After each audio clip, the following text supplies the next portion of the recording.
Okay, so before we start with the presentation, I'll go over two important things.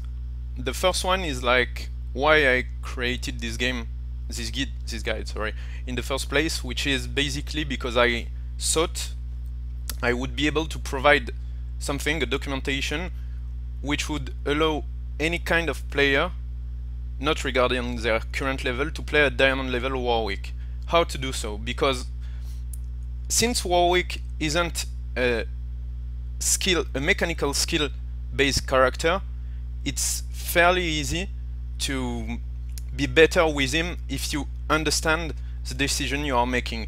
Warwick is a completely decision based character since you can't fail on the mechanical part. Why? Because he has no skill shot and it's pretty much impossible for you to fail when you have decided something. Like it's impossible to miss your ultimate or it's impossible to miss your Q.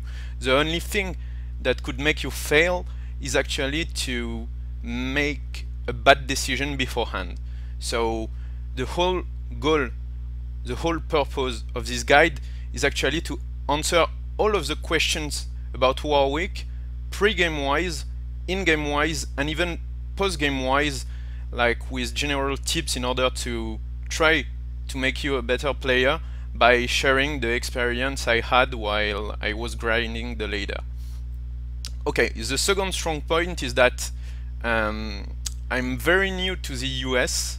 As you can tell, I'm not a native English speaker, so I'll try my best, but there will be like most likely some faults, some mistake here and there, so I'll try my best, but keep in mind that I'm not really fluent. It comes with experience, I think. Okay, so let's jump into the presentation. Who is Warwick?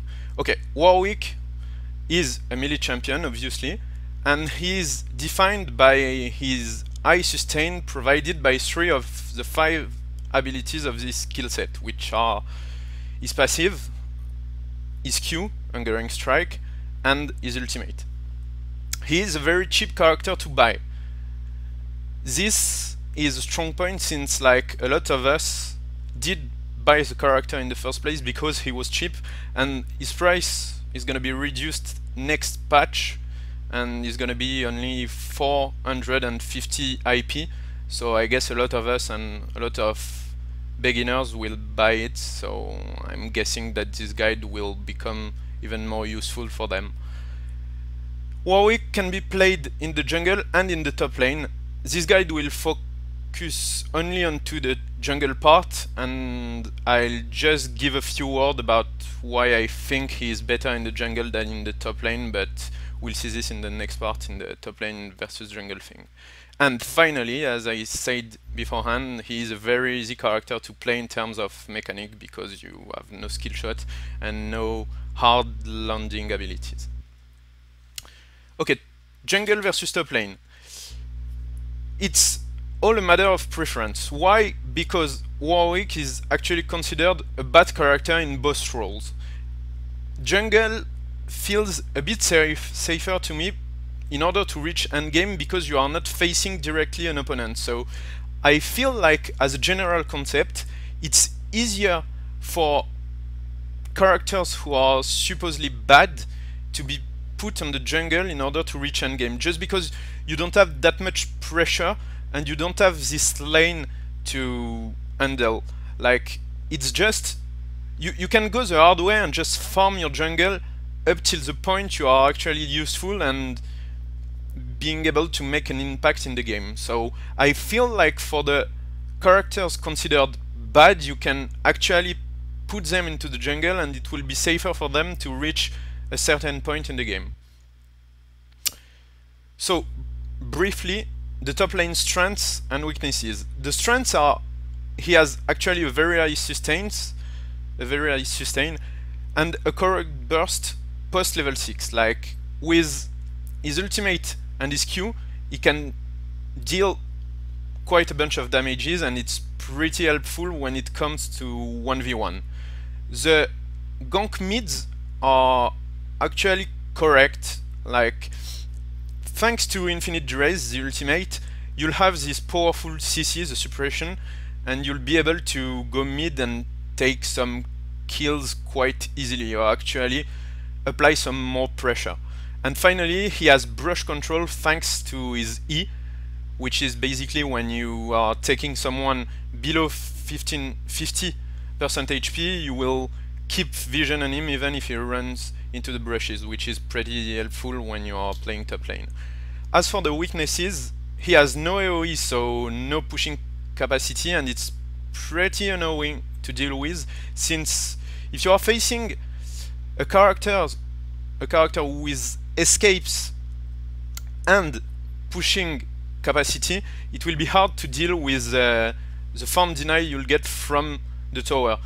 For example, if you are facing a Renekton, it will be hard for you to get pushed under your tower and be able to push back the wave in order not to get denied. And Renekton will have quite a easy time in order to escape if he got ganked, since you don't provide crowd control before you level 6. Warwick also has high mana consumption problem and can't use Tear of Goddess, which is a good answer for mana consumption.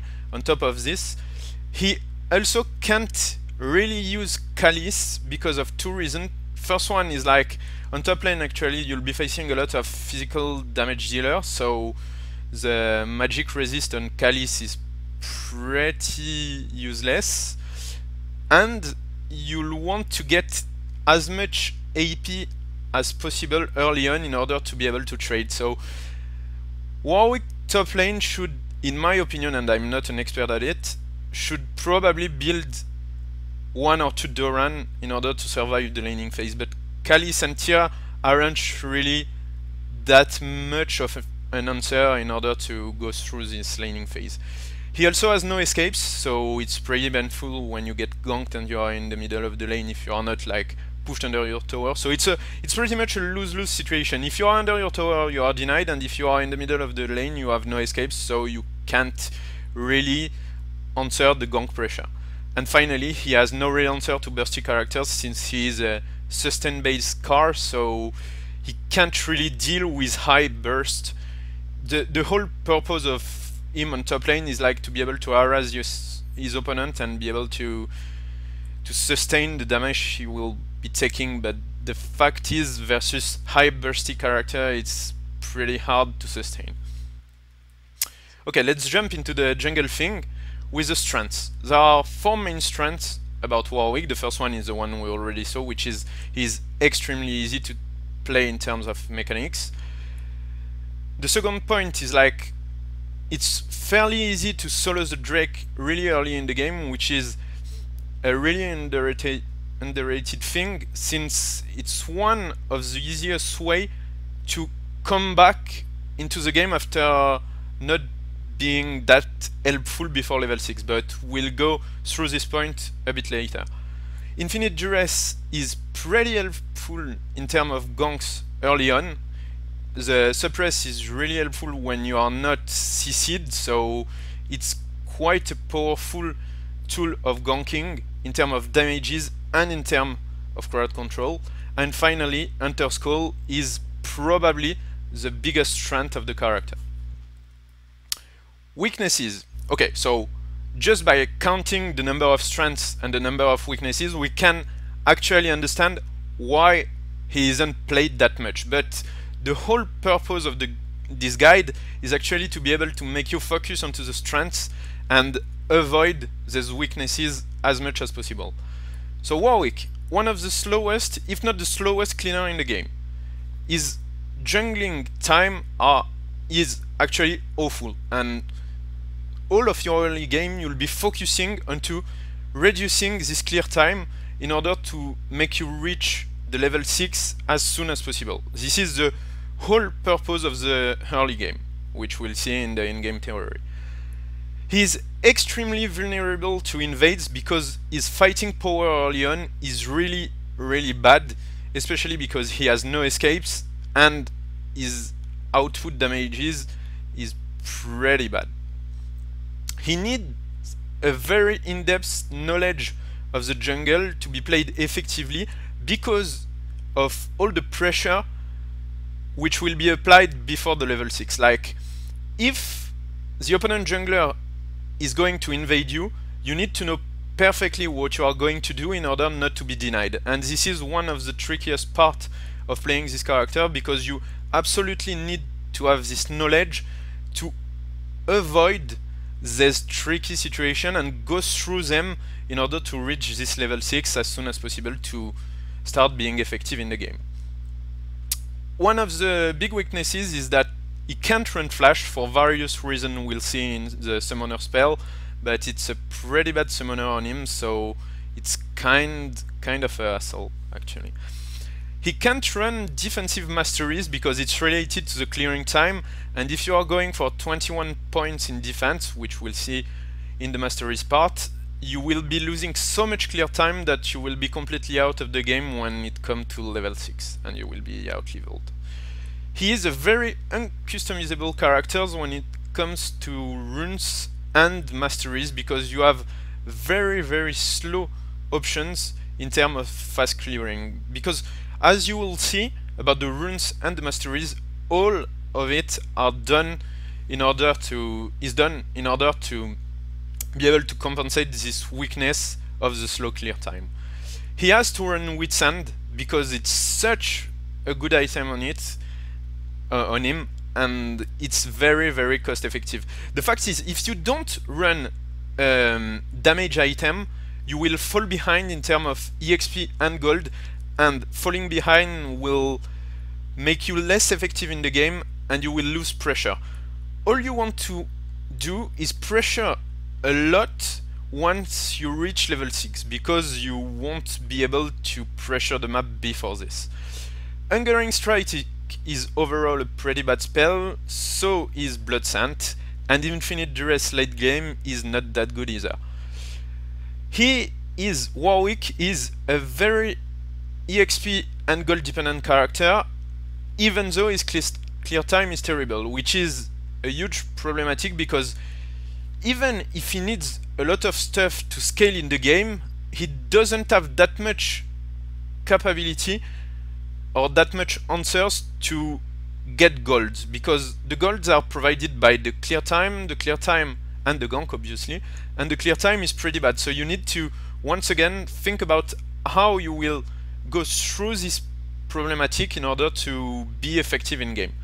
And finally, he has to take every single buff early on, because it is such a good impact. It has such a good impact on the game when he gets the buff. And finally, he tends to draw all the team frame to you just because you are absent in the beginning of the game, and because you are playing an underplayed character, which is considered pretty bad. So let's jump into the pre-game theory with the runes.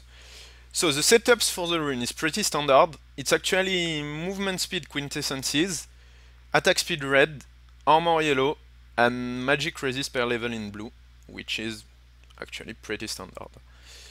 The reasoning behind this: so for the MS Quint, what you want to do is go for this clear time. What you need to understand is that the clear time isn't only affected by the damage output of your character. A lot of your time spent in the jungle will be running through camps, from camps to another one, and having a huge MS will allow you to do it faster, so therefore you'll gain some precious seconds by running this quint.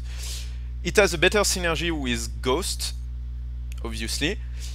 It gives you a bit more ganking potential, since you will be able to reach your target. Once you reach your target with your ultimate, it's pretty easy to do an effective gank, actually. And finally, it gives you more team fighting mobility, which is always nice since you will be running for the carries. The reds: attack speed red simply because it provides you the best clear speed possible through runes. Armor yellow: it's actually the best way to suck up damages early on, because most of the damage sources will be physical early on, because the jungle monsters will hit you physical, and because when you are ganking, all of the characters, even if they are AP based, still have auto attacks. So through the whole thing, most of the damages on the map are physical. So armor yellow are justified by this. The other point is that armor is way better than attack speed in terms of cost efficiency when it comes to yellow runes, so you'll prefer having the armor ones. The armor per level blue, the reasoning is like you don't need magic resist early on because the monsters in the jungle are not hitting you magical. So since they are not hitting you magical, you don't need that magic resist early on, and you will reach the point where the magic resist per level runes are more effective than the flat magic resist one pretty easily. The second point is like it's way harder to get magic resist compared to armor when you look at items. The Masteries, I'm running 2109 and I'm taking, in offense, I'm taking the ghost thing, 1% CDR, the 2 point in butcher. I'm going for the damages per level and the AP per level in order to get the physical penetration and the magic penetration. I'm going for Evoke in order to get the whole damage increase. I'm taking the 3 damages flat, 1 point in armor penetration and the ultimate of the offense tree. And for the utility, I'm going for mana regen, the movement speed buff when you're not fighting, the cooldown reduction on summoner spells, and finally the buff increase. Okay, why 2109 instead of 9210? First reason is that because the main problem of Warwick is this clear time, so you need to focus on compensating this as much as possible by any means possible. This will allow you to pull more powerful ganks, and sustain shouldn't be a problem since you have that much sustain provided by your skill set. The fact is, you kind of want to have this aggressive stats in order to come back in the game after the level 6. Why? Because when you are ganking, when you are applying pressure on the map, you don't need defense, because you will be the one choosing your fights. So the whole points of your ganks are actually how much damages you can inflict on your target, and therefore the offense tree seems to be better than the defensive tree, at least for the mid game, which goes to your level 6 through the point where your team will be gathering. And as you'll see, the main difficulty of Warwick will be after reaching 6 to be able to compensate the situation, because your team will most likely be losing at this point. 2109 versus 2190. The two main reasons are that you can use the movement speed really effectively in the utility tree, and you don't need that much of defensive stat to pull out ganks or to survive the jungle. So you will be taking the utility points in order to grab the buff duration augmentation, because buffs are one of your biggest strengths, if not your biggest strength, because they are providing so much in terms of cost efficiency that it's completely different ganking with them and without them, or fighting with them or without them when it comes to teams fight. Okay, 2109 versus 9021. The first one, the offensive tree, will give you way more clear time and way more gank potential versus the amount of utility you will get from the utility tree. So you will stay on the offensive one because the gold, the CDR and the movement speed you will get from the utility tree won't be enough to compensate the loss of damages you'll get from not taking the points in the offense tree. Point by point, the justification for the mastery. This is a very in-depth theory craft thing, so it's more likely extreme optimization, but I want you to get the reasoning behind it. Sorcery versus Fury, so CDR versus attack speed. CDR is actually offering more than attack speed in terms of gold value. Gold value is a big concept in the game because you will be able, by number, to be able to judge, to compare which stat is better than another. So, for example, if you know that the CDR is actually more expensive than the attack speed, it's probably because the CDR is overall better than the attack speed. I mean 1 point for 1 point. And it's pretty much true for every single character, especially on AP, but I feel like the gold value is a good way to be able to judge which stat is better than another one. There is also a slight loss of AS when you take the CDR thing, but it's slightly compensated by the fact that you are reducing the cooldown of Hunter's Call, which is your second spell, and gives you actually a boost of attack speed, so it's slightly compensated by this. Butcher versus Sorcery. So Butcher is the mastery which improves your damages versus monsters in the jungle, and Sorcery is the one who is reducing your CDR. Butcher is a huge clearing boost compared to 2 points in Sorcery, and you are really focused into this early game thing and clearing things. So I feel like it's way better to trade a bit of your late game, which is like not that big of a deal, for kind of big deal boost of your clearing time early on. Thunder versus Destruction, so Armor Pen versus damage on towers. Destruction is better when you are split pushing and when you are in a team composition when you will be the one hitting the tower when your team will gathering. You will not split push that much with Warwick, and you will not be the one going to hit the tower when your team will be gathered and pushing. So I feel like Destruction, even for a point, is pretty much a waste compared to Thunder. And finally, Evoke versus Thunder. I feel like you are losing too much damages and ganking potential on your spells if you are not taking Havoc over Thunder, since Havoc is also improving the damages on your auto attacks. On the utility tree, improved recall is usually taken, but I feel like it is too situational because I feel like it's better for split pushers and laners. Why? Because when you are jungling, you are pretty much all the time in your jungle if you are not ganking, and after you pull off a gank, you are usually going back for your jungle. Improved recall is more like when you are playing a laner, for example a laner bot, and you just pushed the wave or just picked a 2v2 and you want to recall before the jungler or the mid laner is able to kill you. So this second might help you survive, but not really when you are playing a jungler. I think you get the reasoning.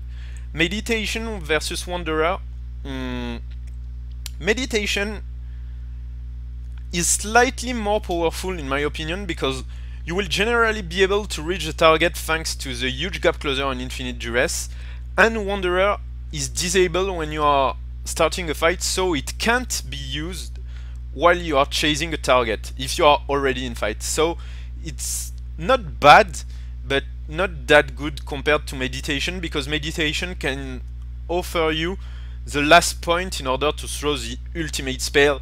The idea is like, what is the most optimized thing? It's a very slight optimization, but it's what is the most optimized thing between 0.66 movement speed boost or 1 mana regen per 5. If you think about it, having that last point of mana is usually better than having the 0.66 movement speed boost. Summoner spells.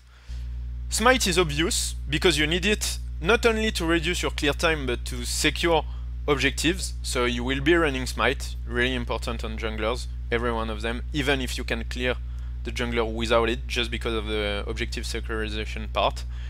And Flash versus Ghost. Okay, interesting question. Flash has 300 seconds CD and is better used as an escape. Why?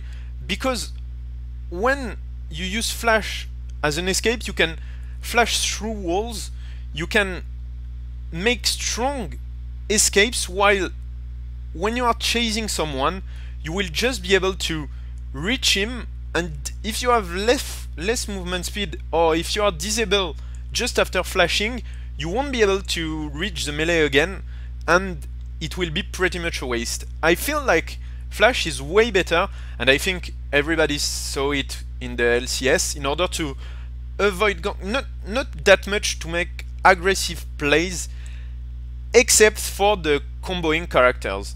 Like, for example, I take Annie, but on Annie it's really strong because you can flash, throw all your burst with a powerful CC, the stun, and your job is pretty much done from this, but it's not the case for Warwick. And even if it gives you a lot of safety pre-6, you will sacrifice too much over it in order not to take Ghost.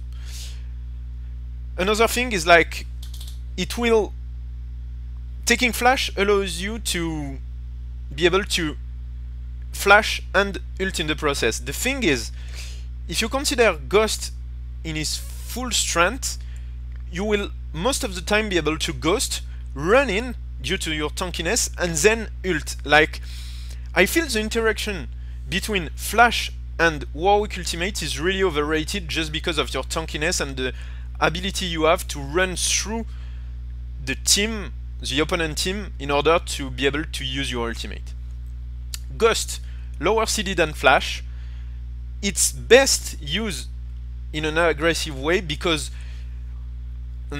compared to Flash, you will be able to use Ghost in order to stay in melee range.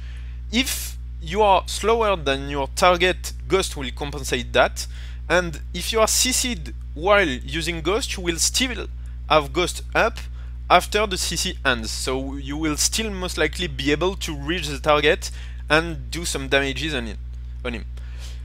It offers a better threat pre-6. You are not supposed to pressure the map pre-6, but it's really useful if one of the laners are overextending and, for example, diving at level 4, and you want to go and grab the kill. It will be easier to do so with Ghost by running out of a camp in the jungle and just rush for the target in order to finish him before he can recall. It also gives a better mobility overall, which is extremely important in terms of teamfight, because you will be, as you'll see in the in-game theory, running a lot behind the two carries. It's better with sustained damages, as I said and made the comparison on Flash, because the difference between Warwick and Annie is, like, Annie will be able to go in, do all of her damages after a flash, while Warwick will be able to stay in contact, will need to stay in contact with the target in order to throw some Qs and some auto attack to use his passive, and therefore to be able to sustain enough to be able to do his role in the team fight. Finally, Ghost allows him to split push, while Flash doesn't provide that much of a good escape in split pushing situations. Let's go into the skill set. So skill by skill first. Eternal Thirst, the passive. It provides a huge scaling damage boost, which is actually equal to Withstand on level 16. It's a lot of damages. Like, I can't stress this enough. It's a lot of magic damages, which is extremely powerful, and it's useful from beginning to the end of the game just because of the scaling thing. Same thing, it has a huge scaling heal, which will go from level 1 to level 18, and the good thing about the heal is, like, it's not dependent on the damage you are applying. For example, if you are hitting a target with massive magic resist, your damages on Eternal Thirst will be reduced, will stay the same. So it's actually pretty powerful. The other good thing is, like, the damages are magic based, so it's better than the physical damages overall when you don't have crit, for example, because the opponents will have less magic resist than armor, most likely. And finally, it scales well with attack speed, and since you will be having Hunter's Call, your second spell, and Withstand, it will scale really well with Warwick. So, as for the tips, you will always try to start the fight with your ultimate because it will apply the full stack instantly, so you won't have to go through the first 2 hits in order to stack them. And finally, you should try to focus only a single target during the fight in order to maximize your survivability by not resetting the stacks. The overall mark of Eternal Thirst should be 7 out of 10 because I think like it's one of the two defining Warwick's abilities, and it's really powerful and impacting from the early game to the end game. Like there is never a period of time where Eternal Thirst isn't useful. Hungering Strike is Q. Hungering Strike is a low damaging spell. He has decent healing, but not that amazing actually. It has a really high mana cost, like 110 at level 5. Its scaling is really overrated by the majority of players. Like, let's take an example. If you are in endgame and hitting a target with 2500 HP with actually no magic resist, you will only deal 400 damages and 320 heal. The fact is, consider now a target with 100 magic resist, which is not uncommon if you are going for a bruiser, for example. You will only deal 200 damages for 160 heal. It's way less than what you can expect when you read the description. So Hungering Strike has actually his peak at level 9 when you reach the level 5 of the spell, which is the point of the game where it's the most powerful actually. Tips: try not to use your Q when you are chasing a prey. Why? Because it stops Warwick running animation for a brief time, and let's say you have a red buff, you are hitting the target and then Qing it. Most likely you won't be able, if your target has more movement speed than you won't be able to reach it again in order to reapply the slow. So be extremely careful when you are using an Hungering Strike while chasing a target. Another one is like, try to use it to damage in team fight. Aim the carries, because the difference of damages between a tank, a full HP tank, and a carry isn't that amazing, especially if you are considering the magic resist most of the time. The overall mark should be 2 out of 10 because it's not god-awful, but it's really overrated in my opinion. It's absolutely not a core of its skill set. Hunter's Call. Okay, this is actually the big deal. This is what we'll be focusing on since now. Holy shit! Best team buff in the game. Actually a perma buff with 40% CDR in a huge area, 1200 radius. Very good for everything. Good for clearing, good for pushing, good for team fighting, and really good in 1v1 too.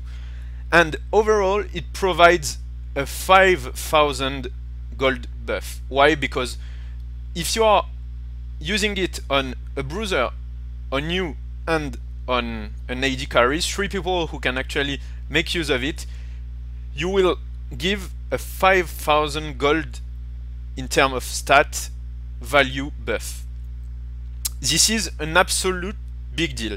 If you think about the games you saw on the LCS, you can remember that most of the time in mid-game the team have between 20 or 25,000 gold at this moment, and you are giving a buff worth 5000 gold. It's an absolute big deal. This is really underestimated and shouldn't be that much because it's not by far, but it's, in my opinion, the best skin in the game. Tips: spam it. Overall mark 10 out of 10, and I hesitated giving it 11 out of 10. It's the best skill on Warwick, hands down. Best skill in the game, and this is probably the reason why you'll be climbing the ladder easily. Blood Scent. Decent chasing tool. okay when you are ganking if you manage to trigger it. It's generally okay when you manage to trigger it. It gives a huge mobility boost, especially in teamfights when you have multiple targets that can trigger it. And it gives you the possibility of keeping vision on a low prey when the prey is entering a brush. The tips: do not disable blood scent, like ever. Most people are thinking that what is differentiating a good player, a good Warwick player than a bad Warwick player is how they manage to disable or not blood scent. That's false. You should never disable blood scent for one single reason, which is the most you are leveling blood scent, the largest the area is, and the bigger the movement speed buff gets. So most of the time, and actually not most of the time, but all the time, you will be able, thanks to the buff, to reach the target even if he knows that the mark is on his head, while you will be losing a lot of running time if you are not letting it active. And even if you are ganking a solo lane and the guy knows you are coming, if you have blood scent level 1, you will be on range to actually ultimate him. And if you have blood scent like level 5, so in the end of the game, and someone is split pushing, most of the time, if not all the time, you will be able to reach him before he gets under a turret. And even if he is going under a turret, you will be able to dive him most of the time 1v1. Another thing is, like, with blood scent, you need to consider the fact that you are sparing a lot of time by keeping it active while you are running for someone, because 50% movement speed on level 5 is a pretty big deal, and it's saving you a lot of running time when you are running for someone, considering the size of the area. Overall mark 4 out of 10, correct. Not bad, just correct. Like, not good either, not bad, just correct. Infinite Duress. It's extraordinarily powerful gank. It's an extraordinarily powerful ganking tool. It gives a huge suppress, which is most of the time better than a stun, because it can't be cleanse, but you need to consider the fact that it can be cancelled easily by pretty much any CC. So it's better when you are ulting a single target, but it's most likely not that good if their teammates are close to the target. It provides huge damages and a huge heal, and on top of this gives you a nice gap closer in order to be able in teamfight to reach your target, and in the ganking phase to pick up decent ganks while you are pretty far away from your target. Tips: always use it at the beginning of the fight in order to trigger Eternal Thirst, your passive, and Blood Scent, and use it as a gap closer in teamfight and assume that it be cancelled. Why am I saying this? Because I don't want you to base your gameplay out of Infinite Duress. Like, I don't want to hear one of you telling me, okay, but this move was like so perfect, I thought about it a lot, and like I went in, if I wasn't cancelled I could have killed the carry like with only Infinite Duress, but like Lulu ulted the carries and it didn't go well. No, that's rubbish. Like, just use it as a gap closer and assume that you will be cancelled anyway. There is no point assuming that your opponent is bad, because even if it's the case, it will be a good surprise for you, but you can't base your play out of the fact that you are assuming or looking down onto your opponent. The overall mark should be 7 out of 10, and it's an extremely powerful ganking tool early on, and it's only decent late game. Not awful because you have the gap closer thing, but not very significant because it will be cancelled most of the time. How to level the skills? Infinite Duress first, then go for Hungering Strike each time you can level it, then Hunter Skull, then Blood Scent.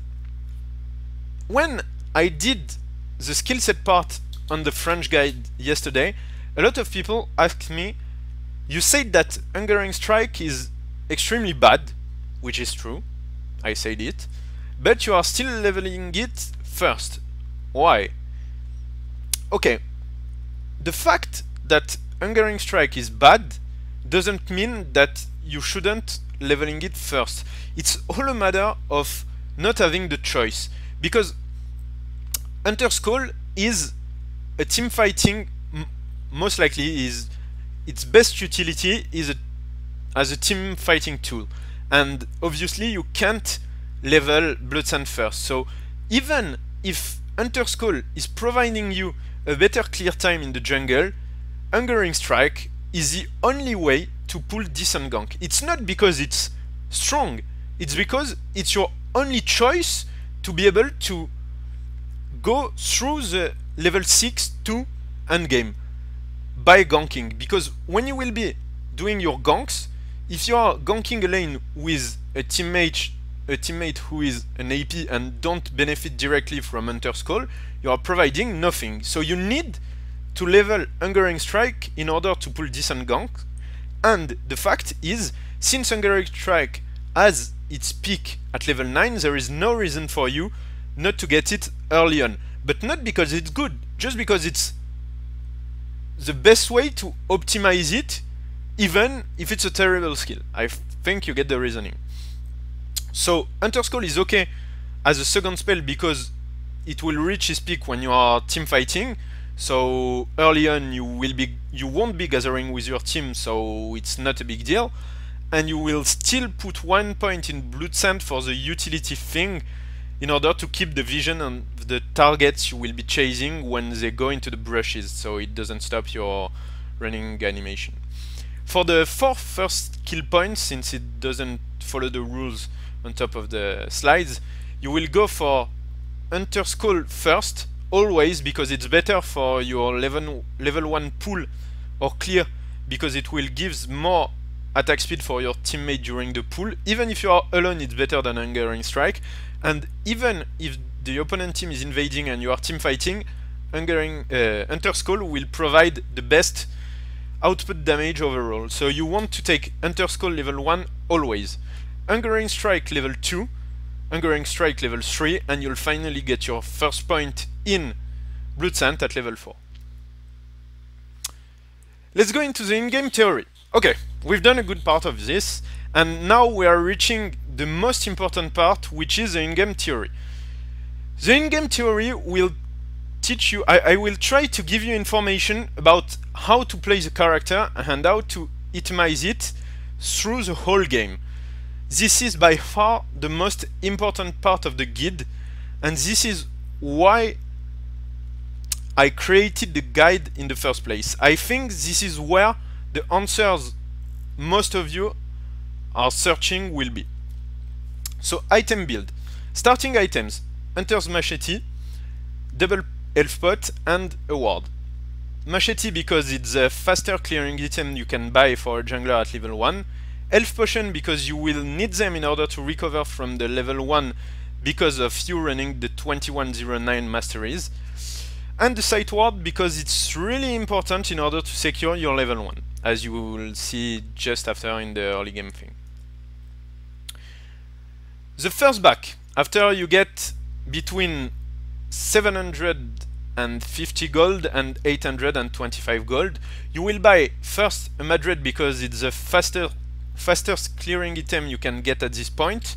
It's better than Spirit Stone because you are mainly using your basic attacks in order to kill monsters in the jungle, while Spirit Stone is mostly based on the characters who will be using their spells instead of auto attacks. You will get the boots in order to increase your clear time. We saw this in the movement speed part in the runes, and it will also help you having more pressure when you'll be ganking. Health potions. They are extremely cost efficient in terms of fighting power, and you shouldn't look down on them because they are basically adding 150 HP to your HP pool, which is at level 6 around 20% of your total HP pool, which is an absolute big deal. I can't stress this enough, but health pot, while used in the beginning of a fight, are pretty much game changing. Don't forget about them. It's a big deal. The core build, which will never ever change from a game to another. Witsand, because it's basically the most cost-efficient item on Warwick, because it provides a decent amount of magic resist, which is hard to get from other items, with an incredible high amount of attack speed and magic damages. It will also boost your ganking potential and clearing speed by a lot, just because of the attack and damages components, and it will also allow you to split push and to duel people. The duel thing is really overlooked because it doesn't happen that often, but it's pretty useful when you are split pushing if someone is defending to be able to 1v1 him, and Witsand is a huge boost in terms of 1v1 just because it scales so well with your ultimate and scales so well with Hunter Skull and your passive, therefore, because you are using the attack speed. An interesting note is that I discovered this pretty recently, but the magic damages on Witsand are considered damages when you are using your ultimate, and as you know it, when you are using Infinite Duress, it increases the lifesteal component of the damages in the spell by 30%. The thing is, these damages on Witsand are considered physical damages somehow for the spell, and even though they are dealing magical thing, they are counted in when they are calculating, when the game is calculating the lifesteal thing. So your lifesteal increase by 30% will actually affect the magic damages out of Witsand.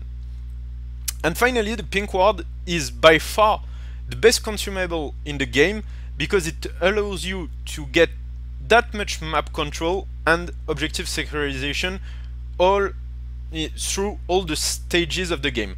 And one thing I didn't mention is that versus some characters, some actually problematic character at the moment in the metagame, it gives a very good answer, especially early on, and I'm thinking especially about Vayne and Akali, since if you should never count on other people to do the job for you. Like, don't count on the support and say, okay, oh, you are the support, you are buying the wards, you should have a pink in order to counter Akali, why are you not buying it? No, like, do it yourself, buy a pink ward, always carry a pink ward on you in order to counter and keep control of the dragon, and to be able to pick these fights when they are invisible character. I can mention Talon too. You need to be able to turn team fights, and pink ward is a powerful tool to do so if you are facing characters with invisibility. Items to consider. The Tabby Ninja are by far the best boots in the games for Warwick. It provides a lot of sustain while you are going for the AD carry. The fact is, compared to the Mercuries, which are, in my opinion, very overrated on Warwick, you need to consider the fact that the Tabby Ninja are a passive sustain boost, while the Mercuries aren't always triggered, only if people are using CC on you, and even though they are using CC on you, it will still allow them to full damage you. Like, the thing I want to mention is that if you are taking, for example, a stun that would last 2 seconds, the Mercuries will make him last 1 second and 35 milliseconds. And 3500. Okay, and you get the idea. 1.35 seconds.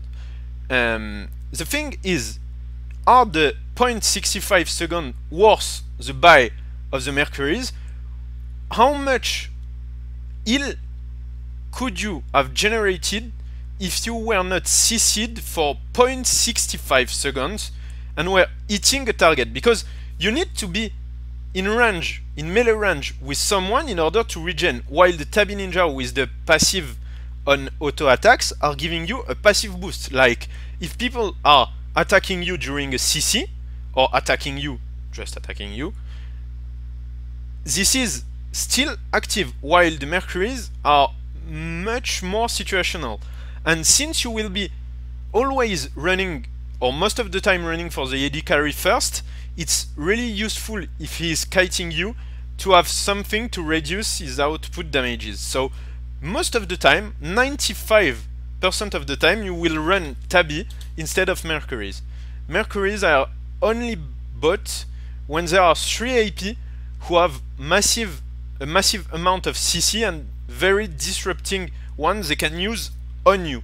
This is a very overrated item in my opinion. For example, the one I would consider buying it, one of the most problematic car would be Fiddlestick, for example, with a Fear, who can actually make you just run in circle for 3 seconds, and it's a big deal. The silence thing, it's a big deal, but you need very big sources of CC in order to make them worse. Round wins. Best auto attackers counter, which also provide a ton of health to counter AP burst. Okay, this is another big concept, because when you are buying defensive items, you want to look for items that will allow you to survive the parts they are focusing on with the main stat, for example, physical damages with round win, but still gives you a back stat in order to survive the other source of damages. For example, round wins will give you armor and a passive which will counter auto attackers, but will still give you a ton of HP, which will allow you to survive AP burst. So it's way better versus physical damages based characters, but it's still really good when it comes to counter AP just by the HP on it. It's really cost efficient. Same thing for the Spirit Visage, because it's really cost effective for Warwick, because it can make a good use of the passive, and the passive is actually providing you survivability but through all of your defensive stats. So if you are getting some life, some extra life through the passive, it will still help you because of your armor, because you will have tabbies obviously, and maybe a round wins before it. So you will want to look for items that help you survive all type of damages directly or indirectly, and it's the case for round wins and Spirit Visage. Other items to consider.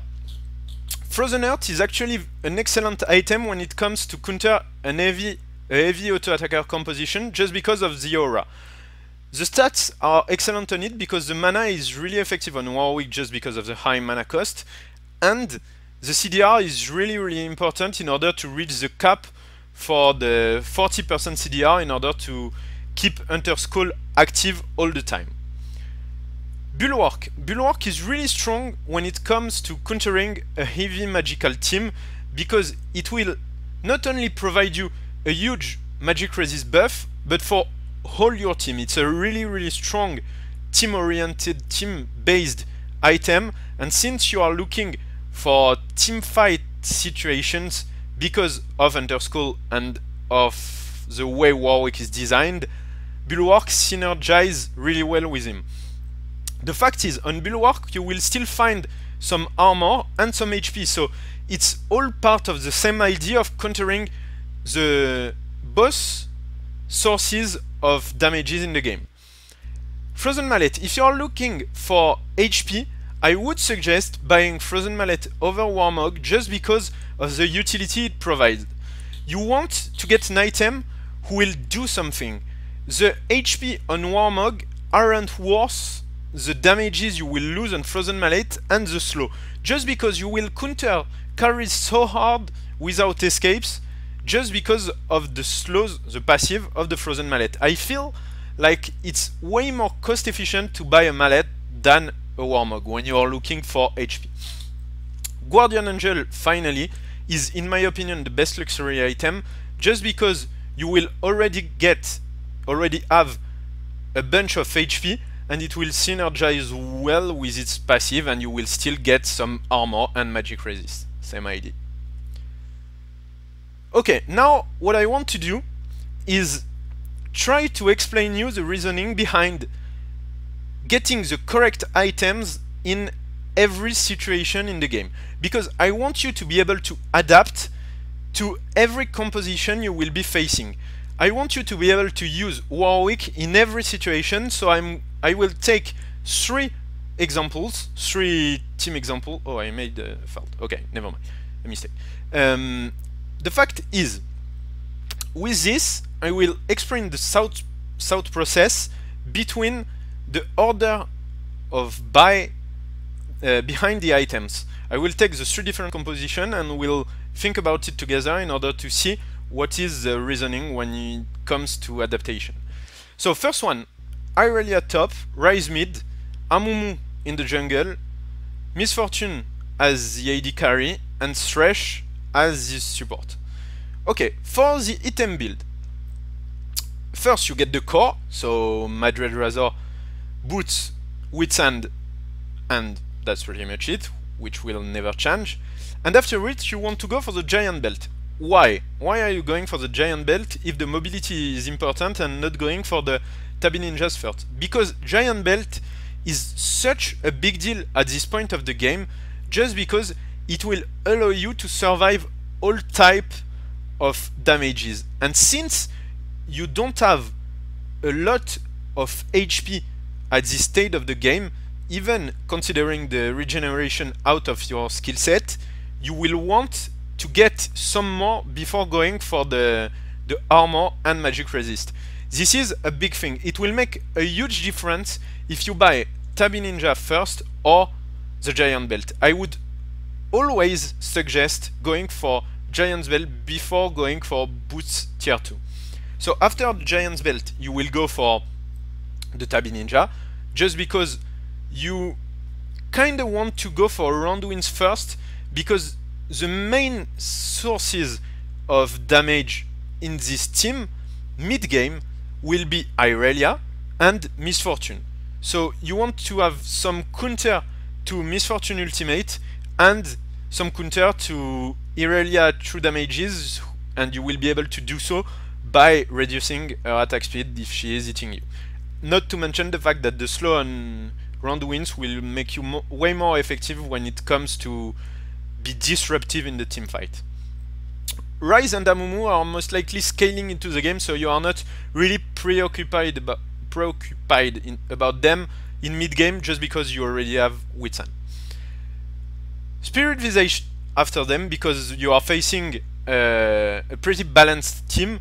So since they have 2 magic dealers and 2 physical dealers, I'm not counting Thresh into it, you want to get some magic resist in order to survive a potential burst from Rise or sustained damages from Amumu. Next, you will want to get some HP, because HP in the same thought process are giving you sustain through endgame for the whole type of damages. So by taking Frozen Mallet, you are getting much more survivability on Rise, on Irelia, Misfortune, and Amumu all together. And finally, I don't go for Guardian Angel but for Frozen Earth, because in endgame you will most likely always be able to cancel Misfortune ultimate just because of your ultimate, and you will be hit by her but with her auto attacks, and Irelia but by her auto attacks. So you want to get the CDR in order to apply the Hunter's Call all the time, and you still want the aura in order to reduce the pressure made by Irelia and Misfortune, who are 2 heavy attackers. So this is the first example. Second one, Elise top, Lux mid, Diana jungle, Draven as the AD carry, and Janna as the support.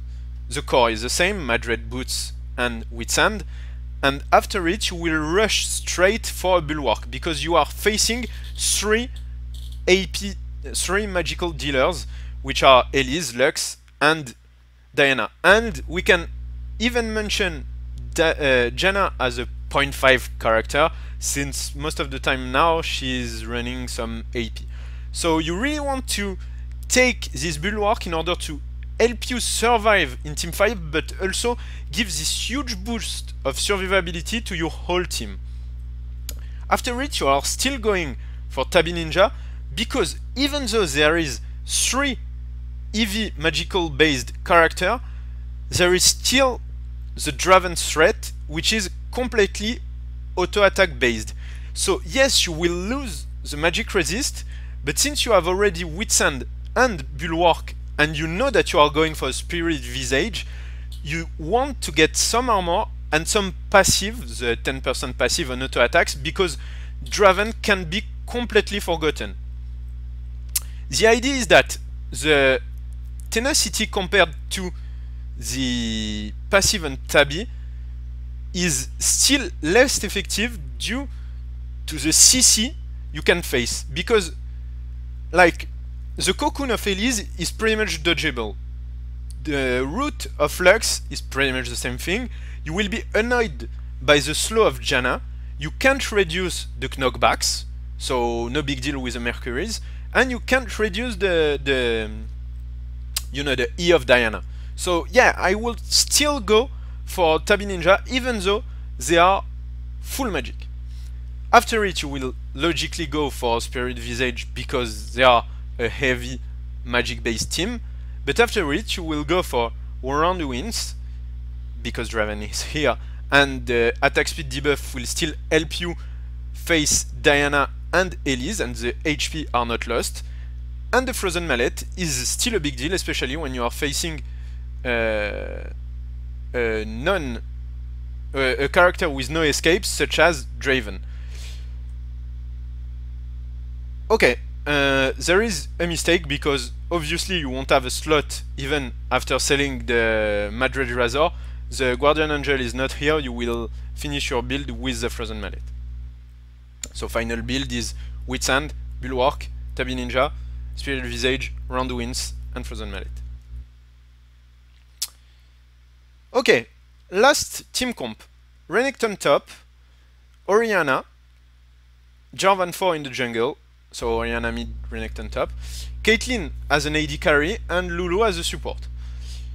The thought process on this one: the same core item, Madred Razor, Boots 1 and Witsand. You will still get the Giant Belt because of the reasons we saw before. You will go for Tabby Ninja versus a heavy auto-attacking team, and you will go for Round Winds first. This time, you will go for Frozen Earth even without buying a Negatron. And I will explain you why, because I think this is part of a huge concept too. The fact is, imagine a situation where you are facing this team and Orianna is 20-0-0. Like, most of the time, the players will be buying a lot of magic resist in order to survive the heavy damage made by Orianna. This is not what I want you to do, because the idea behind this is like, you will, in team fight, you will ghost and you will ult Orianna, making your team focus onto her. The idea is like, you will be on melee with Orianna, who is a pretty much combo based character. Therefore, she has two choices. She bursts you with all of her burst, and GG because they have nothing left because she is 20-0-0, or she is going still for your backline or aiming the characters behind you, and if she is doing this, which is actually the best choice, you don't need magic resist because she can't target you, because if she is targeting you, big deal, you won the fight. Like, don't go for magic resist if there is only one threat of this type of damages, especially if you think that you can shut it down. If you think that you can rush Orianna and do your job, so do it. Like, if she's bursting you, nice. If she isn't bursting you, you don't need magic resist. In any case, you don't need to buy magic resist at this point of the game. After Frozen Earth, you are buying Frozen Mallet because it's really useful versus Orianna and versus Caitlyn, since she has escapes, and so you will have a tool in order to reach her back. And I'm finishing this build by a Spirit Visage because there is still the ultimate and probably the Sunfire of Renekton which cannot be overlooked, and Orianna is still there. But I'm buying Spirit Visage just because there is 20% CDR on it, and because the passive is still really useful with the amount of armor I already have. So big deal, it's fairly useful, it's giving you the stats, so you are in a win-win-win situation, because she's focusing you, you don't die, she's not focusing you, you are still getting pretty useful stats through the CDR and the augmentation of your regen, so kind of useful buy pretty much all the time. Okay, this was the item build. It should, by now you should see how you could adapt your build and choose your items in order to go through a game. Okay, before I go through early game, I will address another concern because I saw a lot of questions. I will go back onto the item build thing. I saw a lot of people asking me, why aren't you taking Blade of the Rune King instead of Whitsand? Okay, it's a fair point. It's a fair point, so I'll take some time and I'll answer this. The idea is like, overall, you want to get magic damages over physical damages just because the opponent will have more armor than they have magic resist. The other thing is like, Whitsand is really cheaper than Blade of the Rune King, and you will still get a huge amount of damages through it and a decent magic resist, which is not that common onto the other item. I mean, the score of magic resist you can get through a 2.2k item is pretty good, and in terms of cost efficiency, just because you can instantly stack it with your ultimate, it's, in my opinion, way better than Blade of the Rune King, even if you count the active in. I was playing Blade of the Rune King before its hotfix, but I think that the big deal was not onto the creep thing, not onto the 5 damages, but more onto the healing component of the active. Since you are not able to go through the armor by using the active, I think like Whitsand has become, was before Blade, and has become again the best buy in terms of cost efficiency. Not to mention the fact that you already have enough lifesteal through your kit in order to survive, and since you don't have a highly based AD character, you can't use that much the life stealing part. So I don't think it's a worthy buy compared to what offers Whitsand. And the thing that you can't combine Whitsand and another attack item because you will be too squishy when mid games come and you won't be able to do your job correctly. Early game. Definition of the early game. The early game is, okay, this is the absolute big deal. Like, early game is the absolute big deal. It's actually the thing that defined Warwick and what differences a good player than a bad player of Warwick. So the early game is defined by the period of time to go through level 1 to 6. The goals of the level 1 are actually to secure a blue buff.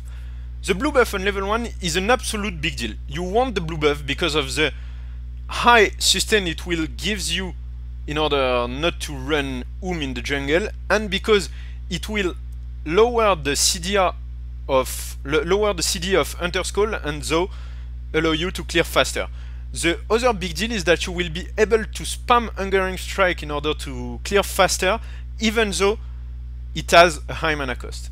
And finally, the goals of the early game as a whole is to rush the level 6 as soon as possible. How to use your level 1 ward? Scenario 1, they will most likely invade. The answer is you want to ward your blue and fight on it with vision if they come. You want to tell your team to fight if you see them coming in that blue brush and you have vision on them. Just because they will be all stacked, they don't know that you have warded it, and it will give you such a powerful advantage in order to win the level 1 fight. If they are stacking onto a brush and you have vision on them, it's pretty much GG for the first fight. You want this situation to happen, this is why you are taking a level 1 ward. How to recognize this situation? If their jungler needs a blue, Fiddlestick or Amumu mainly, you can expect an invade. If they have a better level 1 than you, with strong level 1 spell, which are usually good CCs and good damaging abilities, such as Blitzcrank Grab, Trash Grab, Ash Crit, Taric Stun, Leona Stun, Elise Stun, all ranged, they are all very powerful level 1 abilities, so you really want to be able to defend yourself versus this kind of composition, and you need to know if they come or not in order not to be forced to stack you and your team onto a brush and to be able to wait for them with vision. And finally, it's not common, but I thought I would mention it, if they run double jungle, you still want to protect this blue because they will most likely try to steal one of your buff early on. Scenario 2. Anything else. Anything which is not they will get your blue is the scenario 2. In this kind of situation, what you want to do is ward your red and start blue. How can you recognize the situation? They will most likely invade your raid because their jungle is energy based and people don't understand the value of the blue buff on manaless or energy buff based champs such as Lee Sin, Shyvana, Zed or thing like that. Or they have a worse level 1 than you. For example, characters that are pretty bad with only one spell, such as Soraka, even though with her Q she's pretty powerful. Rise, Nidalee, you get the idea. Their jungler might also try to kill you on red after doing a blue start. So if you're warding your red, you can see him coming through the brush, which will allow you to survive most of the time, and therefore to defend your red buff, since your laners will be closer to the red buff than the opponent laners, so they might come and help you to defend the buff if the opponent jungler is invading. Okay, the routes. Route 1, the Smiteless Blue. So the Smiteless Blue route is basically wolves, blue, lizard, so red, race, wolves, small golems, race, wolves. With this you will get enough gold to go for your first back. The pros are it offers the best ganks once level 6 because it's optimizing the uptime of the buffs. This is a big concept, so I'll stop on this a bit. The uptime of the buffs is a pretty huge thing. What you need to understand is that every camp you are leaving alive on the map is a waste of power or of gold and XP. I'll take the example of the lizard. Imagine you are doing wolves, blue, race, wolves, and lizard. So in this case, you will take your red buff at 3 minutes and 50 seconds instead of 2 minutes and 50 seconds, so 1 minute delay. What you need to understand is that on a really short game, like a 20-minute one, you will lose 1 minute of uptime in the lizard cycle. So you will basically lose a full minute of lizard duration. Not full duration. That doesn't mean that you will lose 1 minute of lizard buff, but you need to understand the concept of cycle, which is the duration of the buff and the duration you will wait for the buff to respawn. So this is a pretty big deal actually, considering the power of the red buff. So this is the case for the first route, but you'll see that what you want to do is always be in time in order to clean and take the buffs the second they respawn. Why? Because it will give you way more efficiency through all the game, and it's actually a pretty big deal. The cons: you need to be careful about not being killed on your red, but you will most likely have your ward on it. Be careful if you warded your blue on level 1, you will need to do and to be very careful and be ready to ghost and run if you see that something is fishy. Don't hesitate if you don't have the ward to pull the red into this brush in order to be able to see the jungler coming and not letting him camp you and just outsmite you and kill you in the process. The other cons is that you will need a smiteless blue in order to do this route, because you will need your smite to clear the red. Route 2. No smiteless blue, or your opponent jungler invaded your red but without taking it, because the laners came and defended it with you. In this case, you will go through wolves, blue, race, wolves, red, race, wolves, small golems.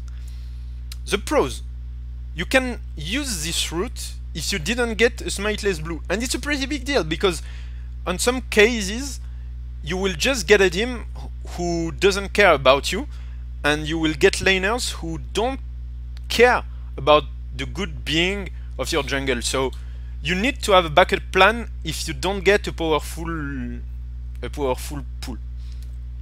Cons: this will delay the uptime of the buffs, we just talked about it, and you won't have your red for your first gank, which is a pretty big deal, because you will up when you will be killing the second blue, so around 7 minutes and 20 seconds around this, and the red will only respawn at 8 and 40 around this once again. So the first gank will be way less impactful, because you won't get the red buff for the first one. And it's a pretty big deal, because after the level 6 you will need to balance the game, because most of the time your team will be losing. We will see this in the general tips. No, in the mid game actually. Route 3.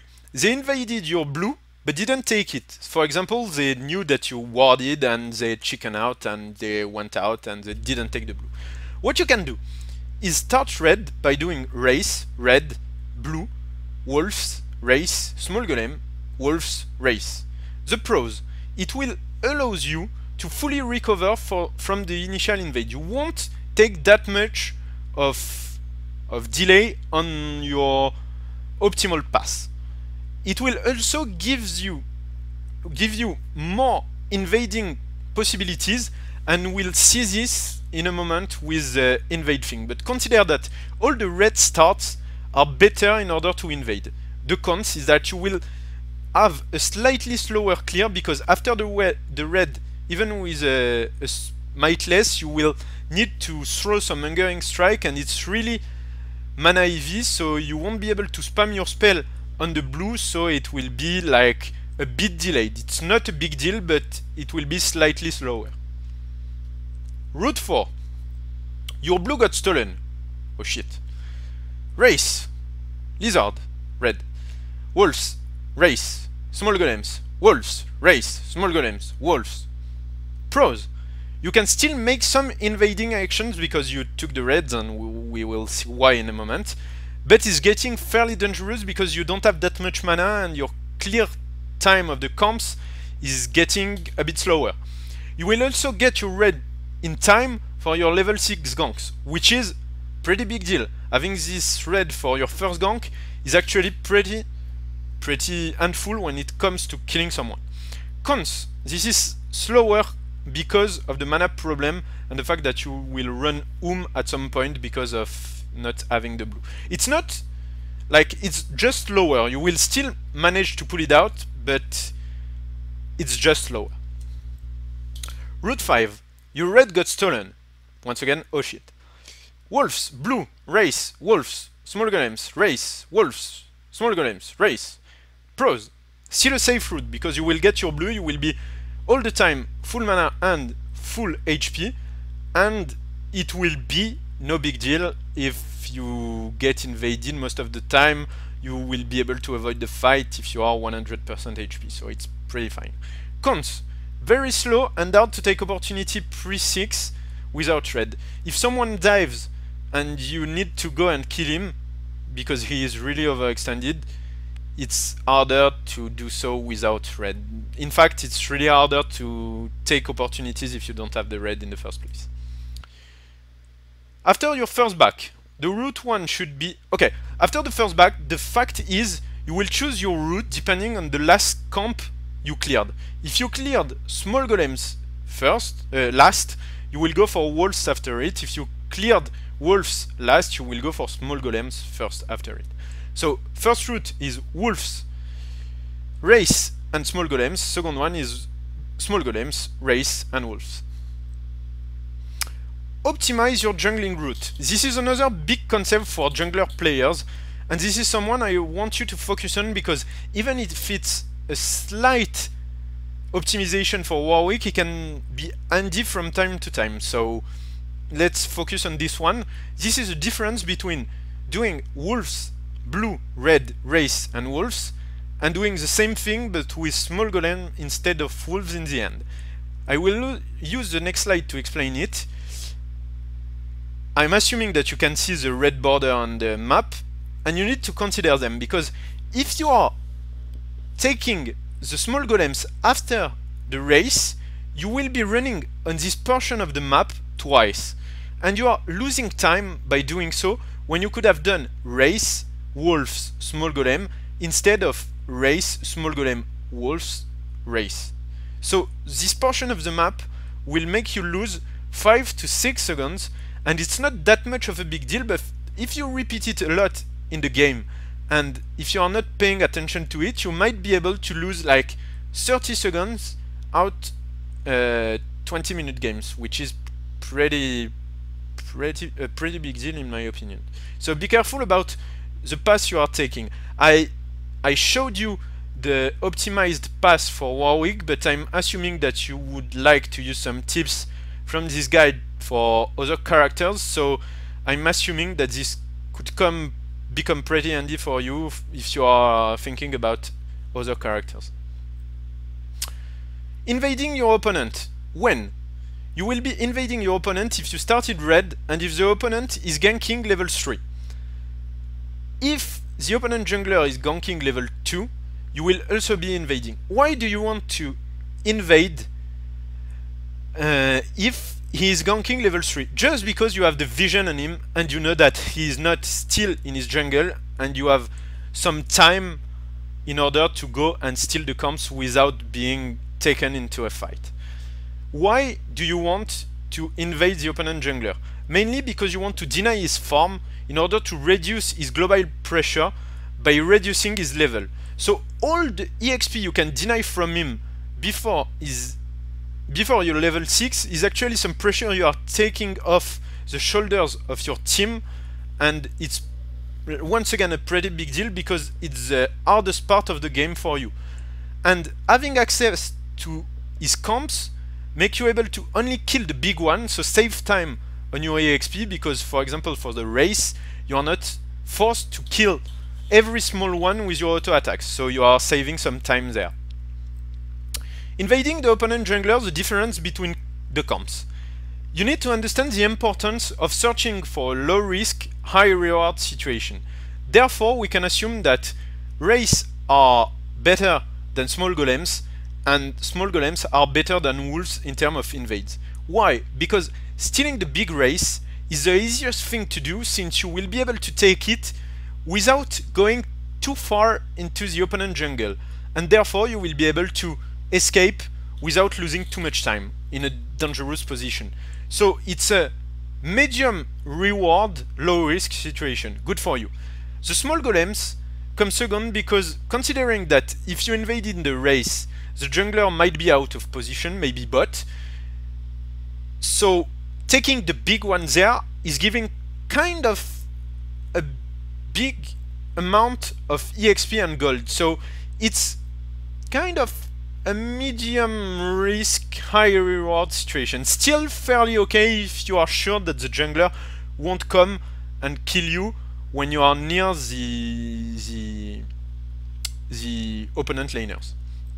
Finally, the wolves are generally not worth it, because since the big one isn't giving that much of EXP and gold and is in a pretty tricky position, you don't want to take that much risk in order to go and take it. The idea is the wolves are a medium reward, high risk situation, so not worth it, you won't go for them. invading the opponent jungler the necessity of starting red. You want to be able to have your double buffs when you are invading because you want to have the fastest clear possible while you are in the opponent jungle because you don't want to stay too long in a dangerous area, and you want the ability to defend yourself. And since the double buffs is such a big boost of power, you really want to have them when you are invading. You also want to be as close as possible to their race because therefore taking the second blue, okay, sorry, I messed up.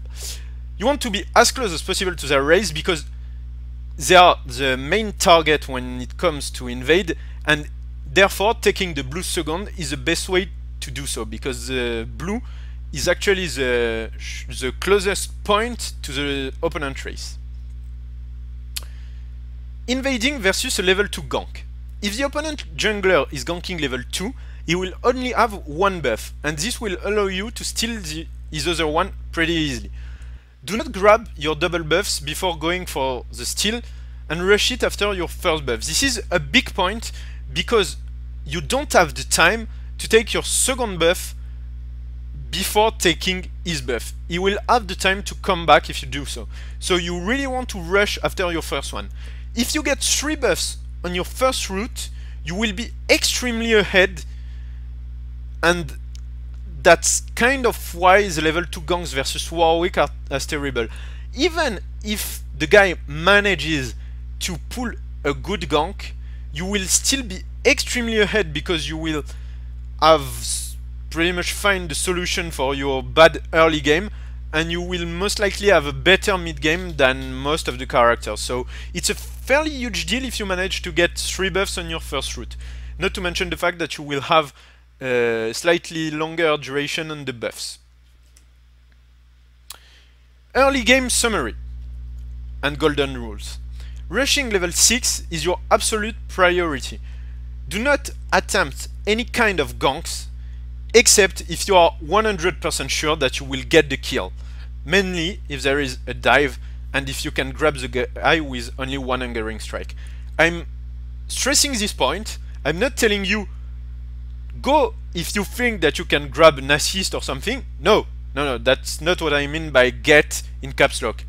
I'm meaning go if you can take the guy 100% and take the gold.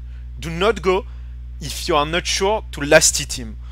If you are not sure to last hit him, that means that someone else is coming for him and he will be like at 10% HP. In this kind of situation, just don't waste your time and let your teammate take the gold. It's not worth losing your time going. Just let it. It's an indirect way to help your lanes before the level 6, and you are not taking even a slight gamble on this. So just focus on your jungle, except if you think that you can take it 100%. Do not cover a lane if you are under-leveled or if the jungler can come and dive. Warwick is absolutely trash when it comes to defending a lane. Just because you have no wave clear and you are pretty much you have no answer for the poke and the auras of an opening laner. For example, let's say you are defending mid and Ryze is like spamming Q on you while you are under turret. Big deal, like you will get to 40 or 30 HP and 30%, and then the jungler can come and just dive you. Be extremely careful. I'm not telling you not to cover a lane, I'm just telling you that you will die a lot of time by defending a lane just because you are extremely bad at it, because you don't have CC pre-6. It's extremely hard to do so, be careful. Always try to invade if you have the ability to do so. Or invading, if you are managing to do a correct one, is always worth it, terribly worth it. Mid-game. Definition of is basically the period of time starting at your level 6 and going till the end of the laning phase when your team starts gathering. The goals of the mid-game is to compensate your non-existence pre-6, you are basically a ghost till then, and you want to apply as much pressure as possible by ganking. You don't want to fall behind in terms of gold and DXP, and finally you want to keep control of the objectives. What is the situation when you are reaching your level 6? Your team will be losing, and it's normal. I can't make it bigger on the screen or putting another color, like this is a big deal. Your team will be losing, it's normal.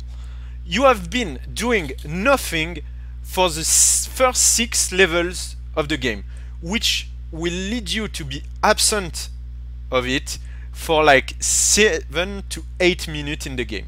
It's an extremely huge deal.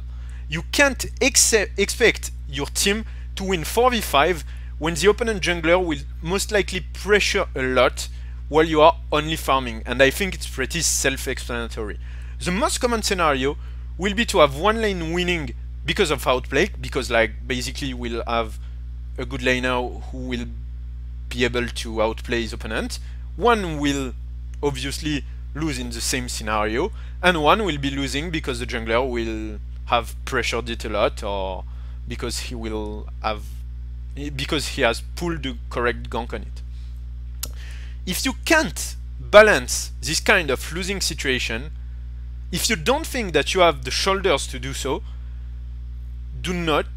I mean, you will lose the game, and it will be only because of you. You need to understand that by playing this passively in the beginning of the game, you will attract a lot of flame by your teammates. But what you need to understand is, even if I don't caution this kind of behavior, like flaming your teammate, they are right. Like, you did nothing. They are in a bad spot because you have been absent for the 8 first minutes of the game. You need to compensate your absence by doing something, and we will see in the mid-game part how you can compensate this terrible early game by reaching some objectives and taking some goals for your team. Applying pressure through ganks. The rules: do not gank a losing lane. Never.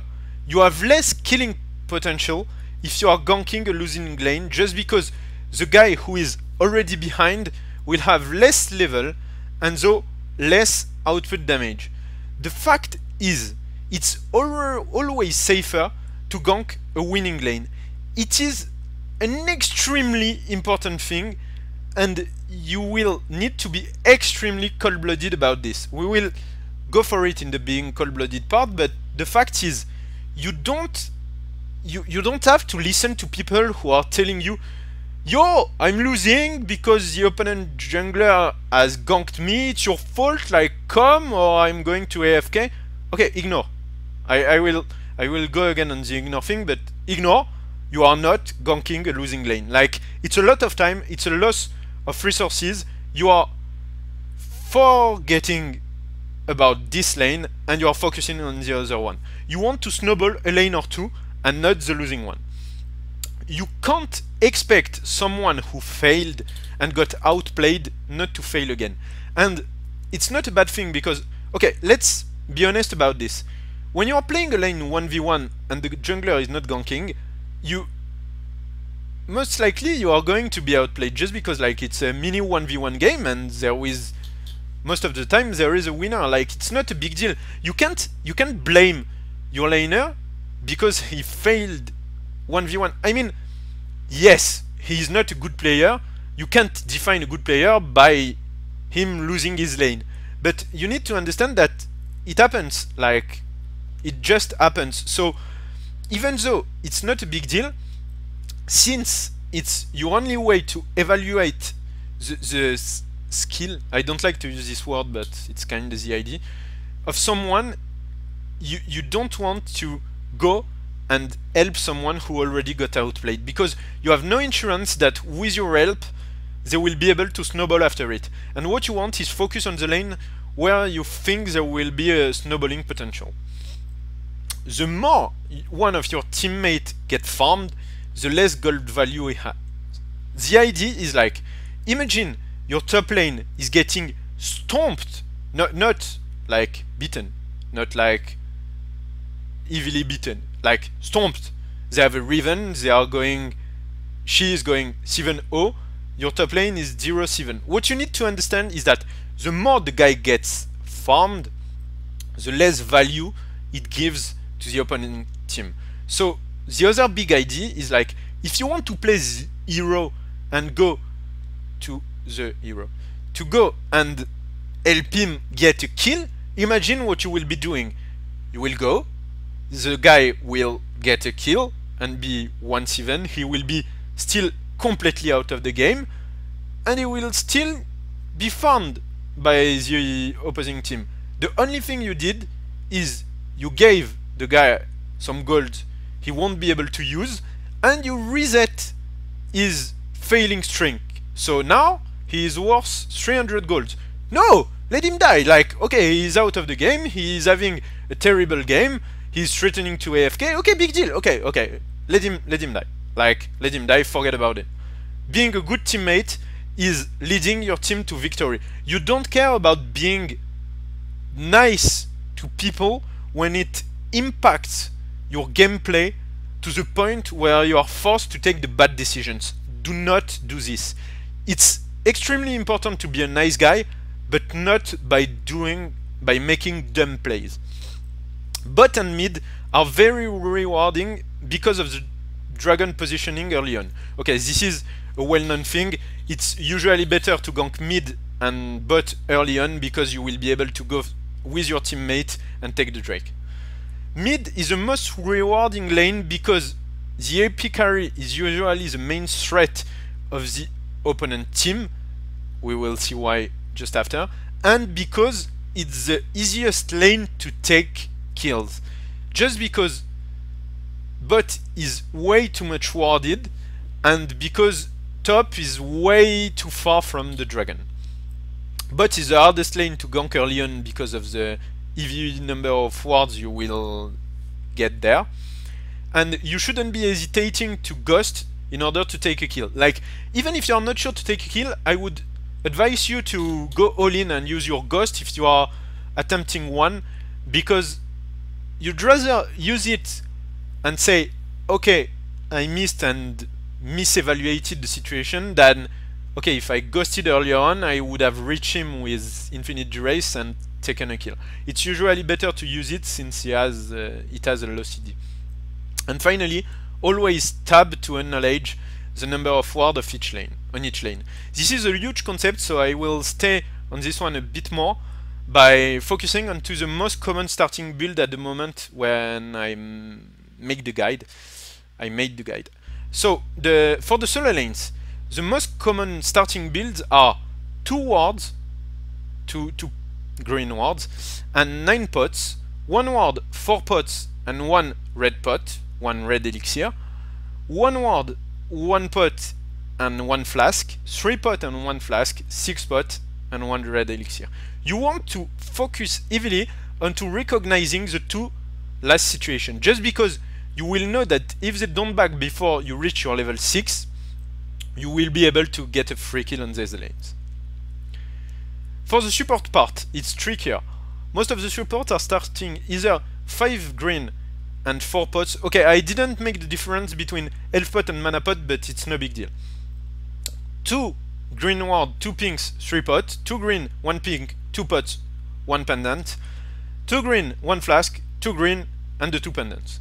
Okay, the last 2 ones are pretty important to recognize because most of the time the support will ward the moment he arrives in lane. So same thing, if you are reaching your level 6 and they didn't back, you need to understand that it's not warded, and at this moment you will want to go bot since it's the most rewarding lane if you are not taking wards into account. Just because of the killing potential, since there are 2 people and 2 people to assist you. Not falling behind in terms of EXP and gold. Ganking without infinite duress isn't worth it at all. You don't want to run after a guy with ghost. You are only ganking and going out of the jungle with infinite duress. Always take blue and red until the end of the laning phase. They are too much of a big deal in terms of pressure, on the global pressure, and in terms of EXP and gold not to take them. each comp you let unkilled is a loss of gold and EXP. It's related to the uptime thing of the buffs, but I'll give you another example with a race. If you are letting the race unkilled for 50 seconds, you are losing the value of gold and EXP of the whole comp because you didn't kill it in the first place. So leaving the comp for 50 seconds is equal to losing the value of the race in terms of gold and EXP. The reasoning behind taking the blue on a jungler. The blue is a very important EXP and gold source for a jungling route, allowing the jungler to stay on the same level as the solo lane. This is a general rule for all junglers. It's not only for Warwick, for all the junglers. The idea is like the laners have how can I say that? You know, a smooth curve in terms of EXP, because the waves are all the same, the minion waves. When for a jungler, there are pretty high differences between the comps. Like there is a huge difference between the gold and the EXP of the race comp and the gold and the EXP of the blue buff. So it's really important for you to be able to get the full EXP and gold thing out of the blue buff, just because by doing so you are able to stay on the same level of the solo lanes, and by being on the same level of the solo lanes you are able to apply more pressure on the map, and by applying more pressure on the map you are able to come back, to make your team come back and therefore win the game. The CDR is way more important than the mana regen on blue due to cost efficiency. We already talked about cost efficiency. It's related to the cost of stat. The jungler is the one who is able to use the buff the most by pressuring the whole map through CDR. Why? Because he doesn't have a lane to protect. He is always roaming on the map, and he is always able to take the opportunities. So having CDR in order to reduce the cooldown abilities on Warwick, for example, infinite duress, and so giving you 20% more ganks is an extremely big deal. Extremely big. The jungler is choosing his fight. In terms of safety, it's also a pretty big deal. The mid laner is only surviving them. He is not choosing when the opponent jungler will come to fight. Therefore, it's safer for the jungler to get it. The blue is a really huge, impactful thing. You want to get it for your team in order to be able to pressure the map. Losing the blue buff in laning phase is an extremely big deal. So the idea is like, once you get the blue buff, especially if the opponent mid laner has one, you want to aim for him, because if you are taking it, which is a bad thing to do, you are still refreshing yours and denying the opponent team. And if you are able to give it to your mid laner, you are having 2 blue buffs, which is extremely huge. What you need to understand between the difference of giving the blue buff to a mid laner and getting the blue buff on a jungler is you need to judge where it's the most impactant thing. The idea is, even if it denies your mid lane a bit, because like even the EV mana reliant mid laner such as Anivia, TF, no TF, actually not TF, Rise, Oriana, okay, you can go and compensate this most of the time by taking a tier of goddess, and you won't have the CDR component, and it's a big deal, but you need to think about what it will provide for your team, and the jungler is most likely able to optimize it, since he is able to take the opportunity with it. On TF, which is the kind of the most debatable choice, arguable choice, the fact is the CD on his ultimate is higher than the one on yours. So as Warwick, you still want to get the blue buff just because your infinite duress will kind of secure a kill every time it's up. So since you are deciding where, it has more impact. It adds more impact on the game for your team. The reasoning behind taking the red buff on Warwick. It's a very important XP and gold source, same as the blue buff, and it offers a reliable CC, which is actually absent on Warwick. Note that the slow is stronger on a melee character, 8, 16 and 24%, than on a range character, 5, 10 and 15%. So on laning phase, it's all related to the global pressure you want to apply with Warwick, so you will want to maximize the killing potential, so you will still take it. When it comes to endgame, you will give the buffs. For the buff, what you need to understand, I will stay on the buff for just a slight more. The idea is like, when you come to endgame, when your team is gathering, a lot of this argument isn't really impactful in the game, just because the safety reason isn't really true anymore because your team is gathering, and the global impact, the global pressure isn't true anymore because once again your team is gathering.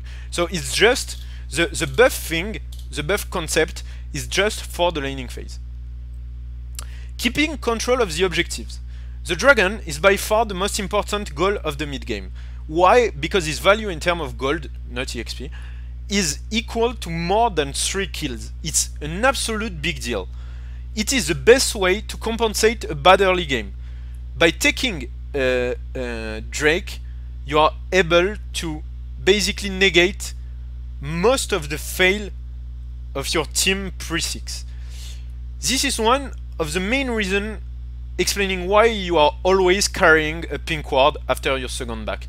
Because you want to be able to pressure this dragon and take it every time it's possible. Every time the opponent jungler is going for a gank top, you want to be able to solo the Drake. Soloing the Drake is really easy post 6 if you have a Madred Razor, boost 1, a recurve bow, a blue buff, and some pots, like 1 or 2. When should you attempt to solo the dragon? Main rule, you should always pink it. Like, always. No exception. Like, never. You will always have it pinked. Don't do it without a pink. Never. Never. Never. If it's warded already, kill the opening ward and get the fuck out.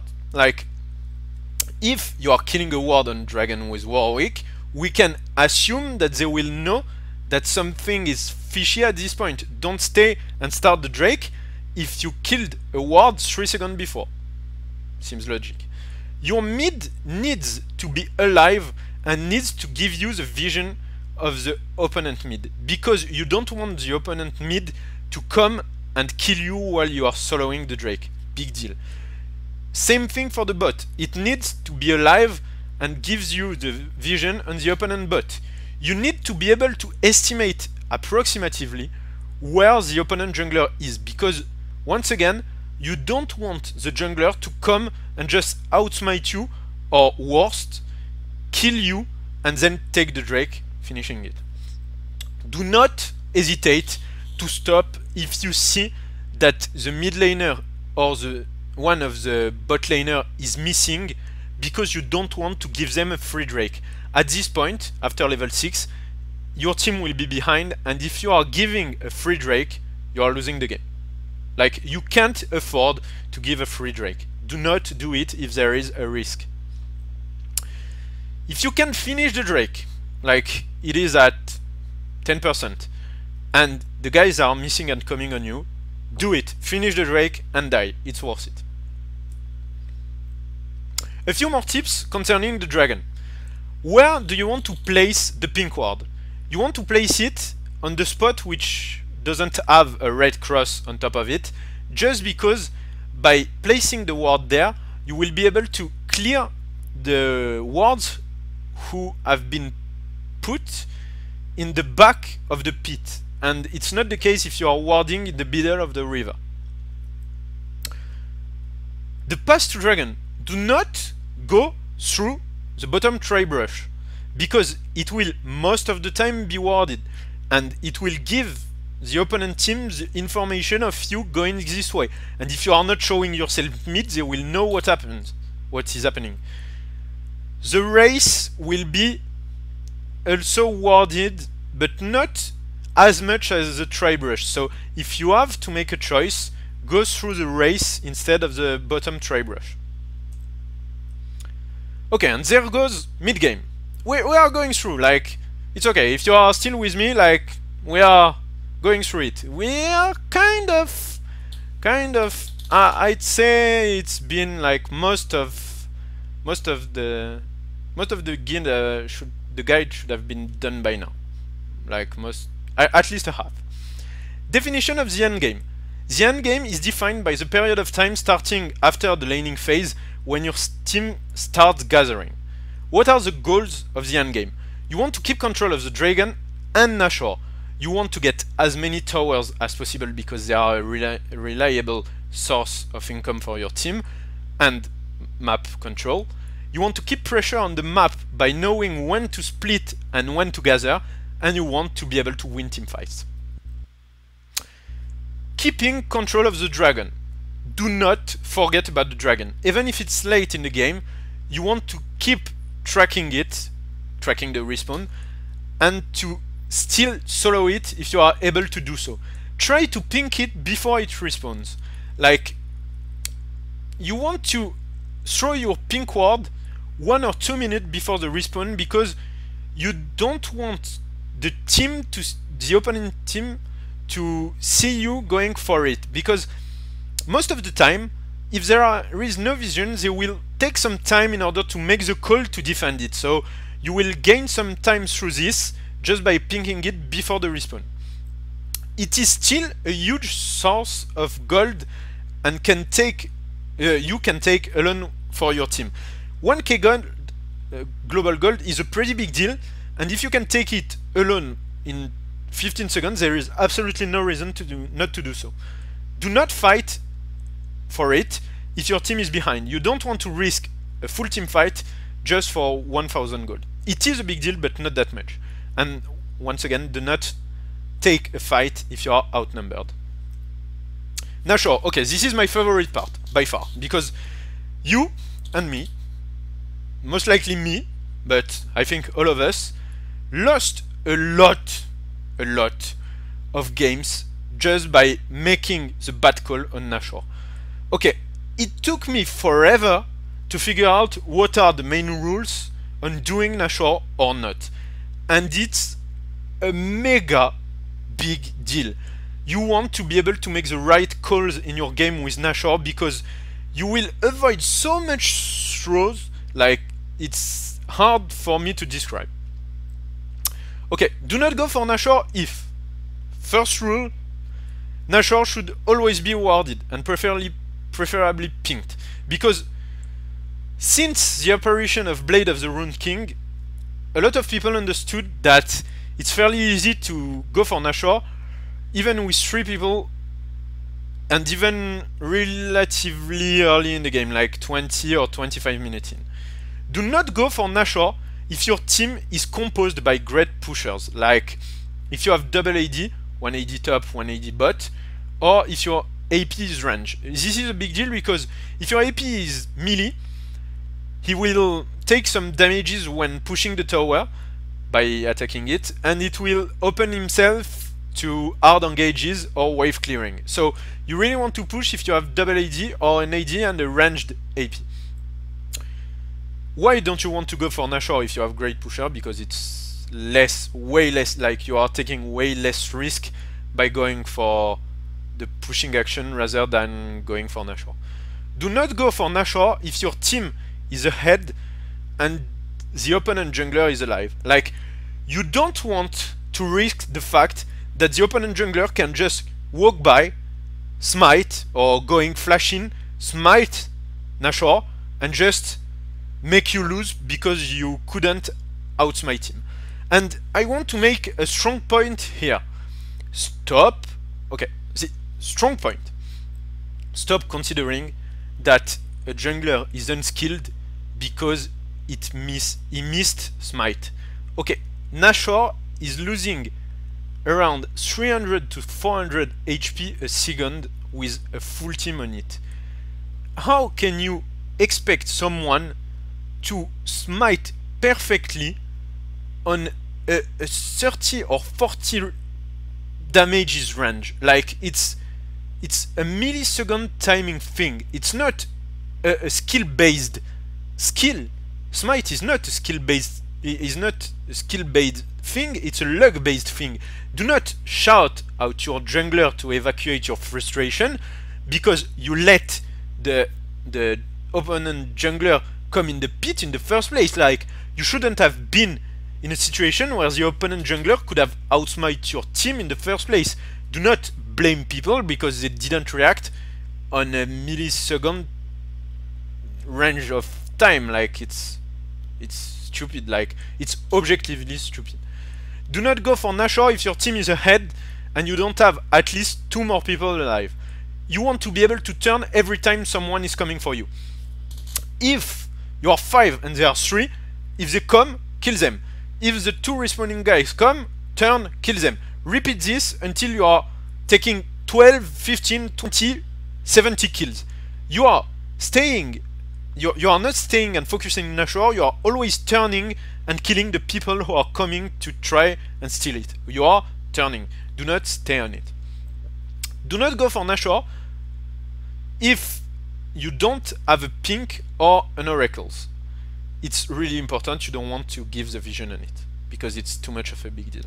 Do not go for Nashor because one opponent is bot. Most retarded call ever.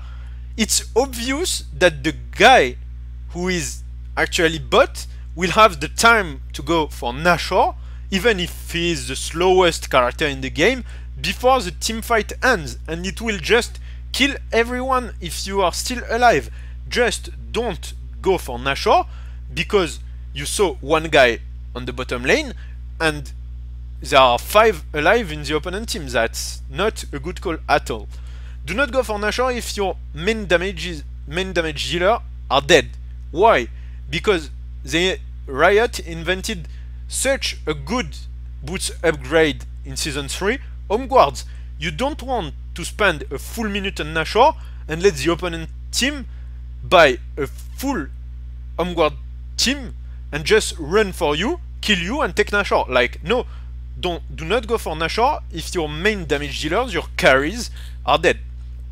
Do not go for Nashor if your team is starting it without respecting these rules. Most of the time, you will still have someone who says, yeah, it's a good call, I want to go for Nashor. Okay, fine, go. You are not going. You are not forced to follow the bad calls of your team. And if you are the jungler, most of the time they will just stop on Nashor and just go back because they don't have smite. And the fact is, if you are going for Nashor in the middle of it, you are just allowing the opponent team to counter you, and it's just allowing your team to make a bad play. You are never forced to follow a bad play of your team. Never. Always try to sneak Nashor. By sneaking, I mean trying the 5 on the opponent team are alive, they are spread on the map, and you want to like go for Nashor with 2 or 3 people, knowing that if they don't know what is going on, you might be able to get it like on a sneaky way. Donc, you want to sneak it if your team is 0-15 or below, not 0-14, more like 0-15 to 0-50, and that's pretty much it. That's an extremely bad call. You don't want to sneak Nashor. That's awful. Too much risk. Contest Nashor. By contesting, I mean the opponent team is starting it, and you want to go and fight in order to get it in the end. You want to contest. If your team is behind in terms of gold and XP, and you have at least the same number of players able to fight, which is they are doing Nashor as 4, and you have 4 players to fight. Go, 3 on 3, go. Your team is ahead, and you have at least the same number of players able to fight -1. So you are stronger, but you have 1 less player. For example, they are starting as 4, you are 3, but you are stronger, you still go, because the debuff of Nashor and the damages he's putting onto the opponent team will still allow you to win the fight pretty easily.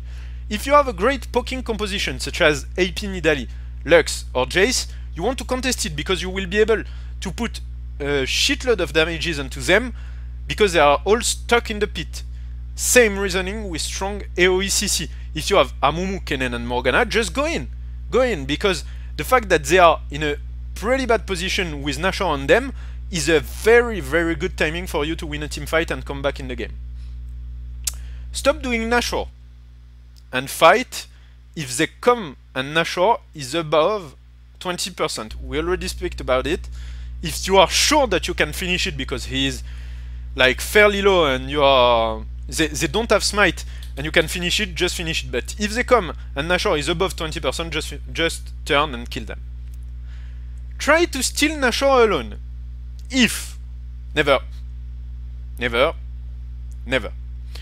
Why? Because you have Ghost in the first place, and most of the time you won't be able to get it. Like 90% of the time they will kill you before you can reach the range for smite. And even though in the 10% case you manage to steal it, they can still push 5v4, and most of the time if it's really late into the game, they will just win the game because you can't def. So it's a lose-lose situation. Do not try to steal Nashor alone. Never. Try to force Nashor. By forcing, it's like, oh, there are 5 alive. Oh, we are 5 alive. We can't push because X or Y reason. Let's just go for Nashor. So we'll take a bunch of damages, and if they come, we can turn and fight them. Yeah, let's force a situation where it's pretty bad for us. No, never. Never. Never. Taking the turrets. Turrets are a reliable source of global gold. Once your team is gathered, you should try to aim for the tier 1 turrets. So the tier 1 turrets are the one who are the closest to your base and the most farthest from their base. The tier 1 are the easiest to take just because they are so far from their base and so hard to defend. Most of them should have taken a bunch of damages during the laning phase, so you want to use this in order to get some easy global gold. Mid turrets are more important than bottom turrets because of the way the map is designed, and you want to get vision on the mid lane because it's the core of the map. Bot turrets are more important than top turrets because of the Nashor position. If your creeps are able to push through the bot lane, it will force the people to defend bot and therefore create opening for you to go for Nashor.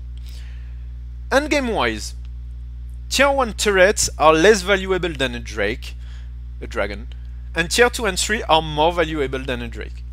Turrets offer vision and map control, not only gold. You need to think about map control and vision. Vision give information, information win games.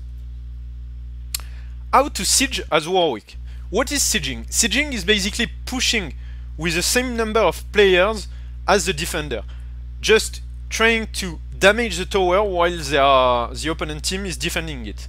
Do not go and auto-hit the turret if they have hard engages or wave clearing. Why? Because you will be an easy target and you don't want to start a fight where you are caught under a turret and force your team to dive into it. So stay in the back and just use Hunter's Skull to boost the attack speed of your ranged characters when your minion wave is coming. Finally, try to soak up damages from the skill shots and use your Q to regen on minions. Okay, I'll stop on this one because a lot of you, I know that if I don't stress this point, a lot of you will go and run into Nidalee spears. You need to soak up the small amount of damages which you think won't be dodgeable by your carries. do not jump into spears. If your carries are bad enough to take spears, more than one, because one, it happens to everyone, just let them die. Like, you are not taking 3 spears and saying, okay, I took 3 spears, I died, but it was for the sake of my team and I protected my carry. No, you were a shitty person in terms of positioning, you misunderstood the threats of the opponent team and you failed miserably. This is the correct lecture of it. Keeping pressure on the map. When do you want to split push? You want to split push only if your team is behind. If you are ahead, you want to force fight, and the best way to force fight is to be gathered. You want to take opportunities, obviously. You want to split push if you don't have a pushing composition. For example, if your team is full melee, and so if you have a full melee team, you will be in the situation when you will be easily poked when you are pushing onto turrets and easily engaged on. And if you are not ahead enough to dive.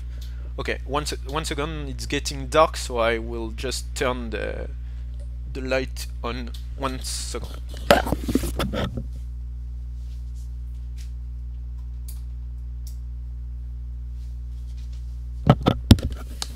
Okay, it's not the brightest light ever, but whatever. Okay, you want to split push if you don't have a pushing composition, or and if you are not ahead enough to dive. If you are ahead enough to force a fight under a turret, just push. Do not split push if the enemy team is gathered and pushing. Why? Because they will get so much gold and so much objective while you are just taking minions, and they will be so much faster than you are because they are gathered, then you don't want to force this kind of situation. If they are gathered and pushing, just recall and help your team defend. Do not split push if you can't know where the opponents are and if the ward coverage on the map is bad. Why? Because you don't want to get caught and give a free kill, which will allow the opponent team to push and have a free push 5v4. Do not split push if they have teleport, globals, huge gap closers, and your ghost isn't up, because you want at least to have your ghost as a reliable escape. If you don't have ghost, don't split push.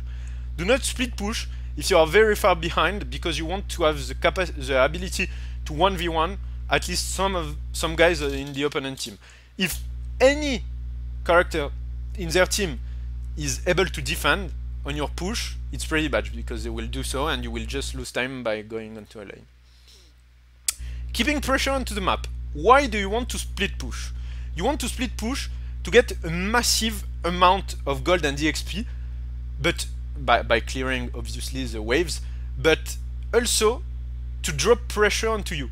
It's a very, very good way to delay a Nashor push. Imagine the opponent team just took Nashor and they went for a push. You know that they will just push. So what you want to do is fastly push the side lanes in order to delay their push and make them lose time on the Nashor buff. So rush for the side lanes when you know that they are taking Nashor. You also want to force duels as Warwick because you are a beast, a monstrous beast, when it comes to 1v1. I will show some examples on stream next days, but I want you to consider this car as one of the best in terms of 1v1. You also want to delay the team fight sometimes in order to be able to grab a game-changing item. For example, if you are running, if you are facing a 3 AP composition, it might change the whole fight if you can get a bulwark in time. So, if you can grab 500 gold by split pushing in order to grab a game-changing item, please do so. Like, it will help your team, and it's the case for round wins and Frozen Earth obviously too if you are facing via auto attacker composition. And once again, you want to split push if you can't push in order to make things happen. When do you gather to push? You want to push if you are ahead because you want to force situation and be able to take team fights. You want to push if the enemy team is split pushing because the reasoning works one way and another. We already seen it. You want to push if your team is composed by great pusher, double AD range DP, same reasoning. You want to push if your team is composed by great pokers, AP Nidale, Lux, Caitlyn for example, because pokers are somehow great pushers because they will force defender to go back and regen, so they will give you more opportunities to push into the turret. They will withdraw pressure out of your team, and they will allow you to force situation where you can maybe dive and get a good fight for you. You also want to push mid as 5 if they are pushing on another lane as 5, because 99% of the time you will win a base race with equal turrets on each side just because of the power of Hunter-Call.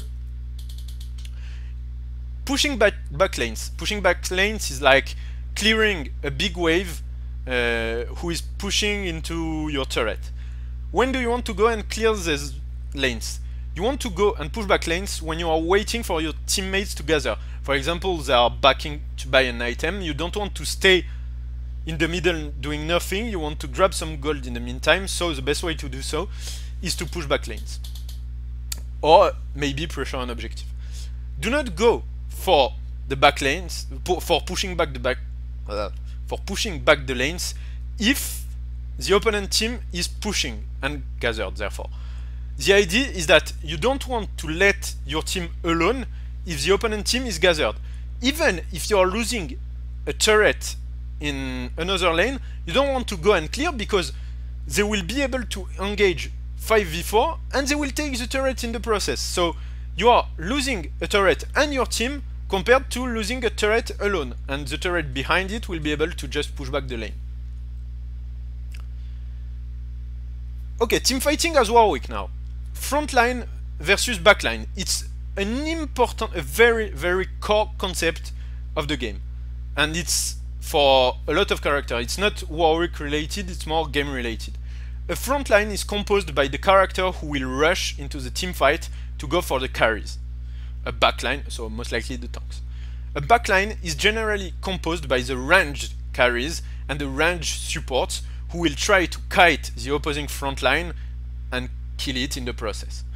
You will win the team fight if your backline kills the opposing frontline faster, and you will win the team fight if you kill the opposing backline faster. Pretty logical. The concept of frontline versus backline itself explains why Warwick is the most powerful character in the game and game-wise. I am not exaggerating on this, and I think it's key, and it just explains how you are winning most of the end games as Warwick, because he's so powerful, like the most powerful. I'm not exaggerating, in my opinion, he is the most powerful character end game-wise, just because he is such a tough frontline.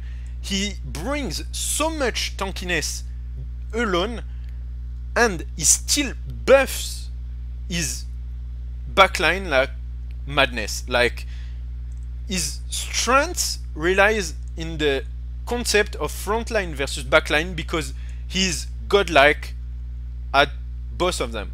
He is a very good frontline and a very good backline. All you have to do is survive tanking the frontline, the opposing frontline, long enough for your backline to do the job, because your backline will be damaging more than the opposing one just because of Hunter's Call, most of the time if the gold is relatively equal. Team fighting as Warwick. How will you team fight?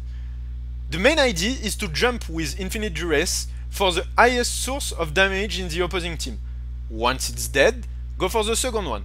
Once it's dead, repeat until they are all dead and you win the game.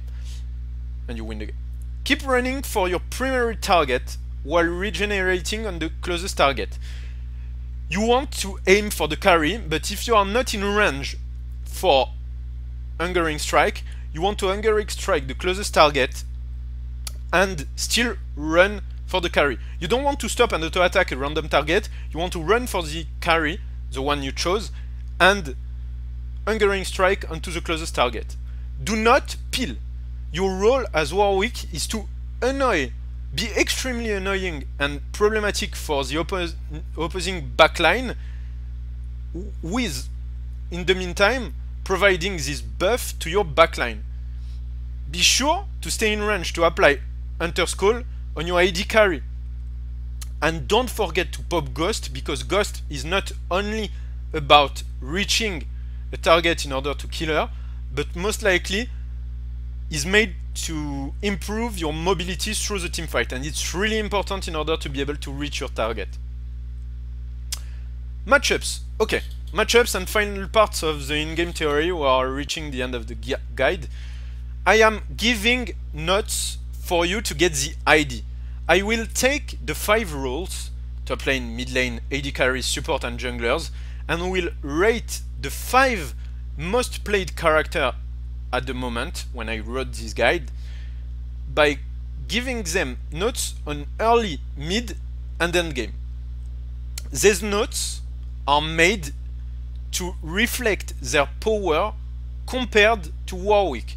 You need to keep in mind that I am using the point of view of a Warwick player and how they impact the game compared to me, how problematic they are to me, in order to understand how I am giving these notes.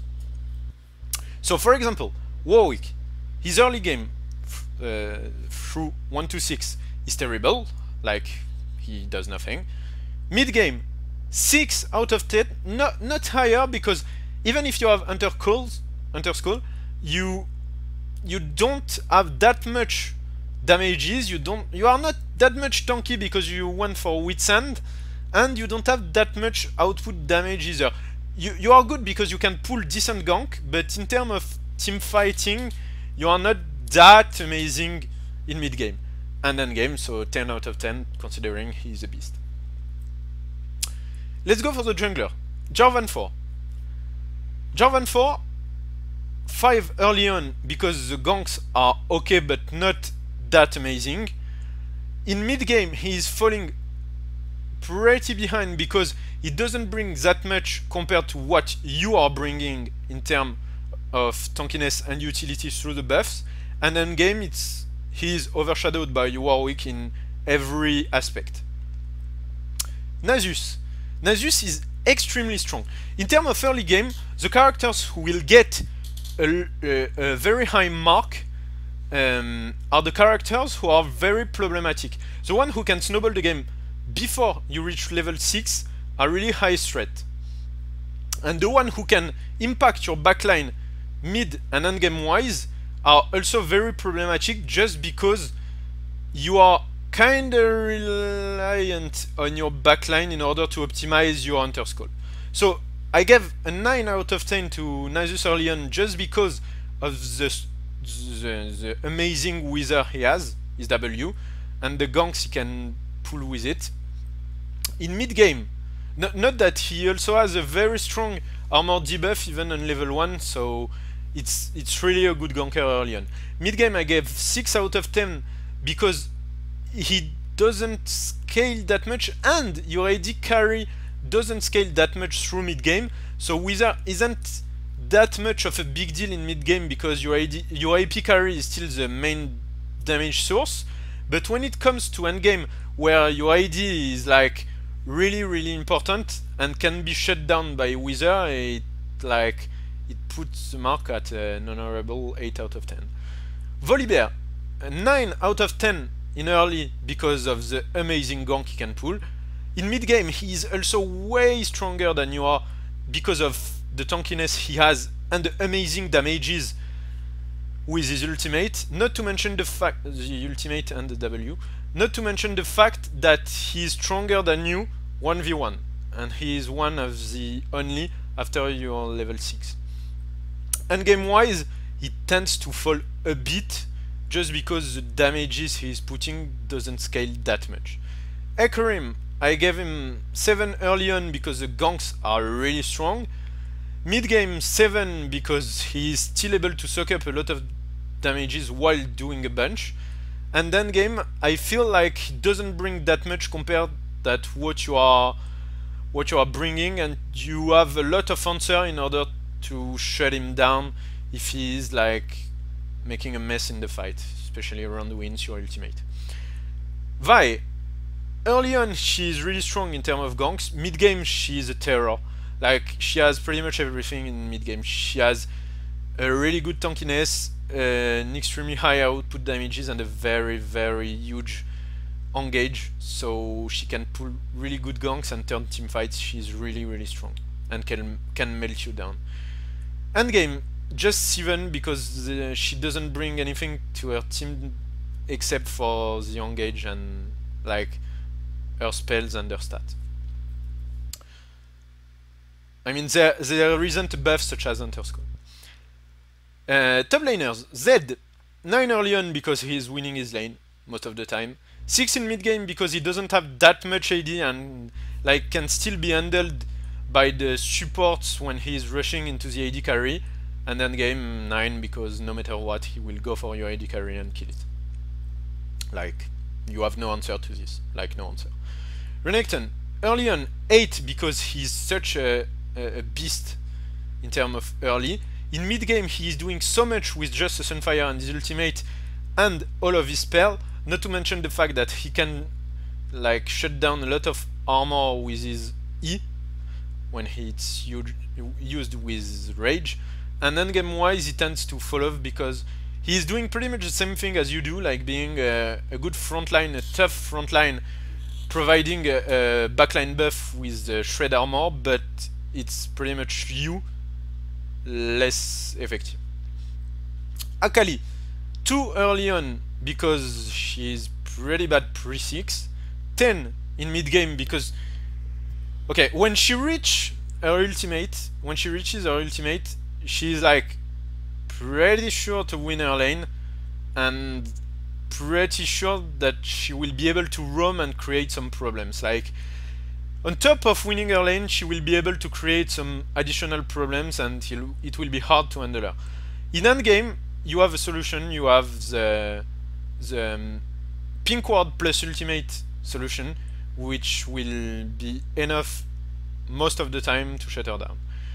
Jax, 4 early because he doesn't have that much of a good laning phase compared to others. Mid game 4 because he scales a lot with stuffs and he won't have a lot of stuffs mid game wise. And end game only 5 because you will most likely have the tools to answer his problematics, such as round wins and frozen earth, most likely. Cho'Gath, early 5 because he won't stomp his lane even if he doesn't lose. Mid game 7 because he has a huge amount of CC and so he will be able to disrupt a lot your team and will be able to counter your ganks quite easily with correct landed skill shot. And then game with true damages, he will be a pain in terms of control of objectives, and he will most likely, you are really annoyed by the true damage because you don't have that much answer to this, even if because you will go for resist before going for HP. Okay, there is a mistake, but they are mid laners. Lux, 777, good mid, good early, good mid because she can apply pressure, and good endgame because she can wave clear and still be extremely strong in terms of team fight. Nidalee, too early before 6, 7 after it because she can deal pretty much with everything in lane, and she's becoming quite annoying with the spears in terms of control of objectives, and endgame wise the traps are a pain. The spear become like a nightmare. Nidalee is my personal nightmare. Like, she's able to contest every kind of objectives alone, and she's so strong in order to push you back even if you have a good team, a good pushing team, that it's so annoying to deal with. She has so much escape that you can most likely not focus her if she went for Warmog. It's pretty painful to deal with.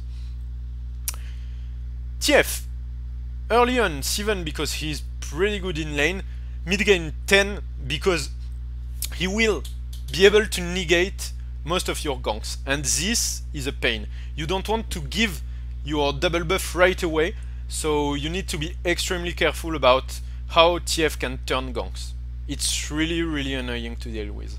And then game 7 because even though he has a lot of damages and a lot of clearing potential, you still are able to run through the team with your tankiness in order to ult him if he is really fed and he is pretty squishy. Rise, too early on because he is bad in lane, 4 in mid because he is not scaling that much at the moment, like in terms of mid game, and 7 end game because despite scaling well, it doesn't provide that much of utility, and most of the time if you want for a Spirit Visage, you will have a lot of tankiness and you will allow through Intercall your AD carry to go through the tanks, such as Rise. Kassadin, 3 early on before 6, and it becomes a nightmare. He becomes a nightmare after it, like 9 on mid game because he can apply so much pressure on the lanes and win his one, and end game he never falls off because he has so much mobility and so much burst, and it's a pain for you to run after him, even if he's pretty fed. So you will be kite all around. Kited. Caitlyn, 8 in lane because she's really strong, 5 mid game and 5 end game because she has decent escapes, but not that much peeling capabilities on her own, and not that much utility either. Misfortune, 8 early on, 6 on mid game because her ultimate is really strong and you are not tanky enough to run through the team in order to cancel it, and 2 in end game because when you got armor you can just run for her, ult her when she ults, and just like run after her since she has no escape. It's pretty easy to deal with. Ezreal, pretty strong in terms of laning, 7, and he has a pretty strong escape, so I gave him a 6 in terms of mid and end. Tristana, not that amazing in lane, even though she is strong, but she shines really in terms of mid game because she already has her jump, which refreshes, and her ultimate, which will bump you far away, and it's way more painful when it comes to endgame because with the healing debuff plus the extremely long range bump plus the resetable jump, it's like the most annoying AD carry to deal with as Warwick. And Vayne, 2 in early because her laning is pretty bad. In mid she will start snowballing, but in end I didn't put her as high as Tristana just because I feel like with a pink ward you can pretty much pink and ult her and force the team to focus on her. If she can't tumble and become invisible with it, it's way easier to shut her down. Even though she is really strong if she gets an 8. Support, Taric, even with the nerf, still really strong early on because he can snowball the lane. Keep in mind that with these notes, I'm not saying that Taric is stronger early on than Lulu. I'm just saying that it feels like Taric is more threatening than Lulu just because he can force more plays. The fact that he is an all-in champion means that he can snowball his bot lane easily. He can lose his lane, but he's much more of a threat than a pocket champion. So 9 for his early game, 5 for mid because he is still providing good stat for his team, and 3 in end game because the armor buff, which is the one which scales, doesn't really affect you since you are mostly magic damage based. Thresh, 777, all good all the game. Like good in early, good in mid, and good in end. Not game breaking, I think, but pretty good overall.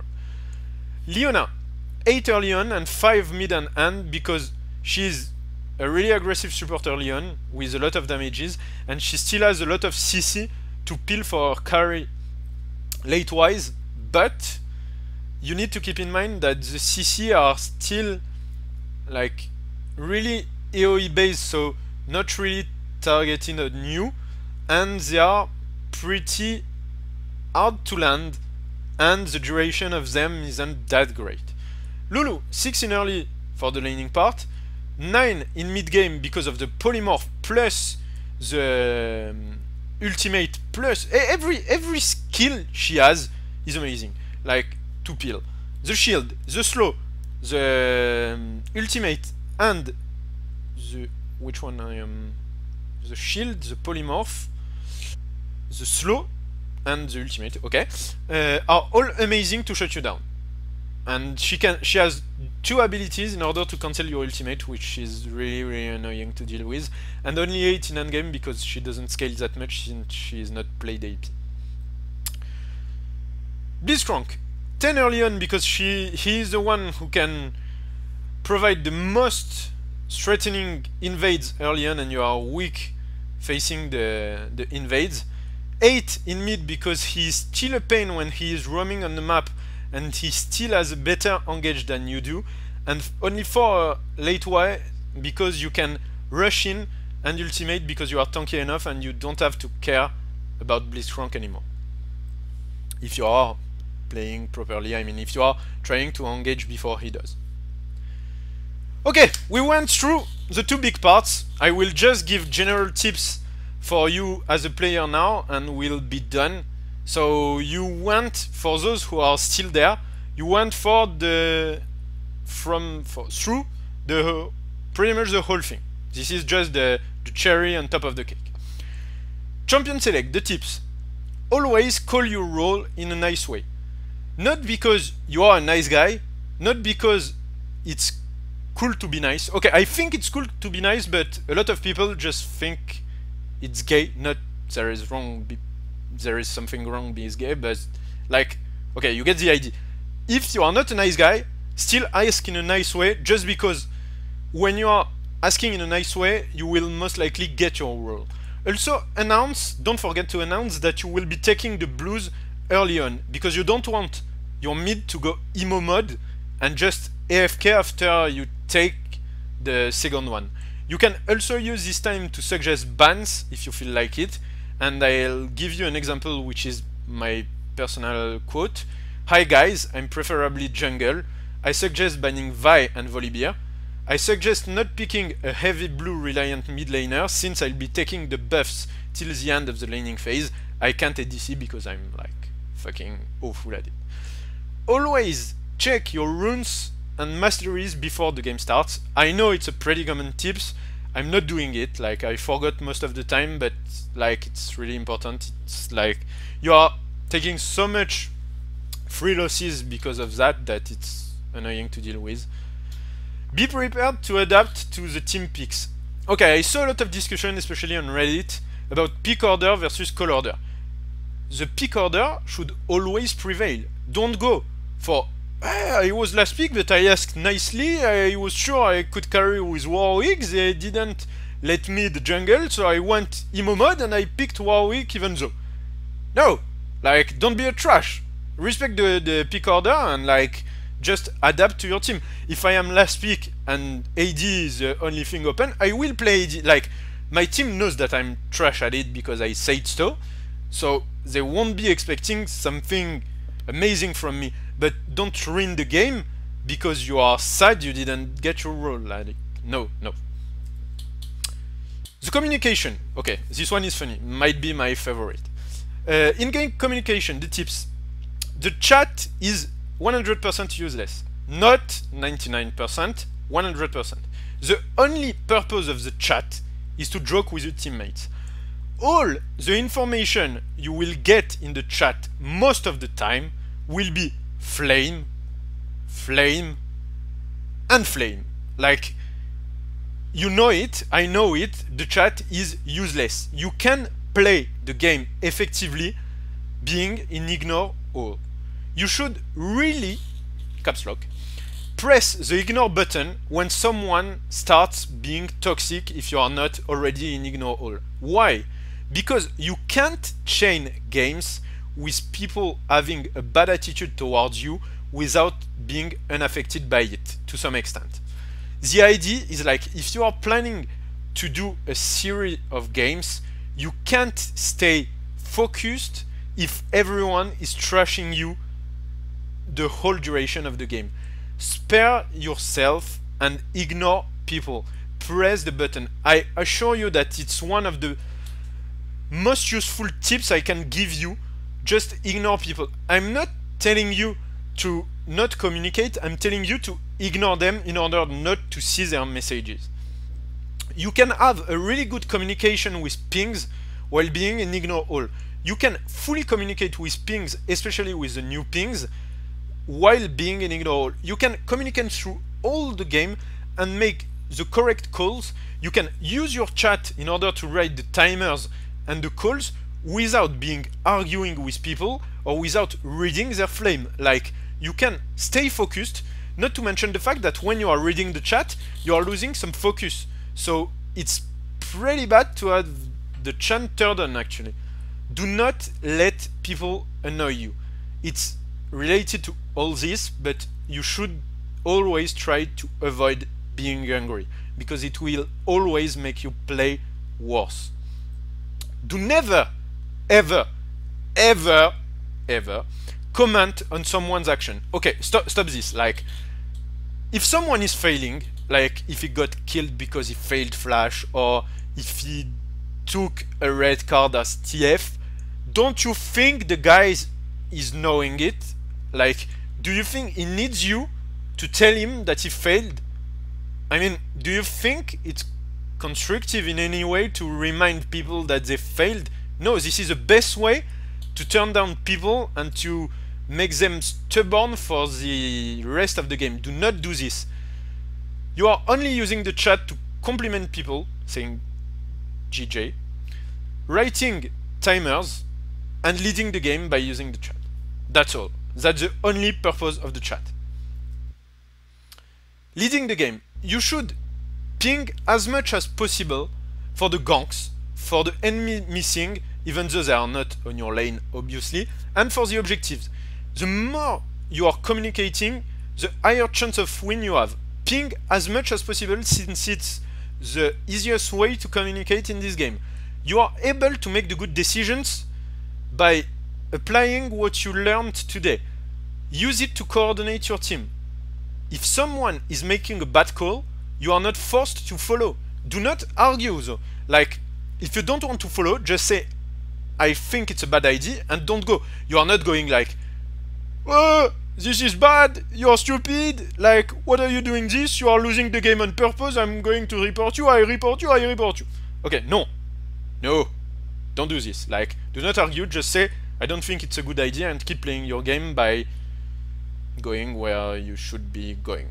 Optimizing your play. Being cold-blooded. One of my other favorites.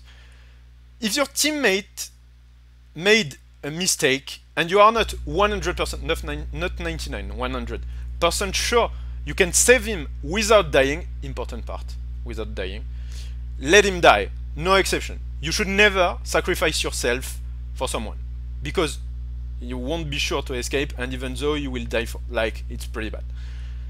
If you can't defend a tower, try to pressure somewhere else. Do not stay like under the tower waiting for the opponent to take it. Like, use your time to pressure an objective or to take gold.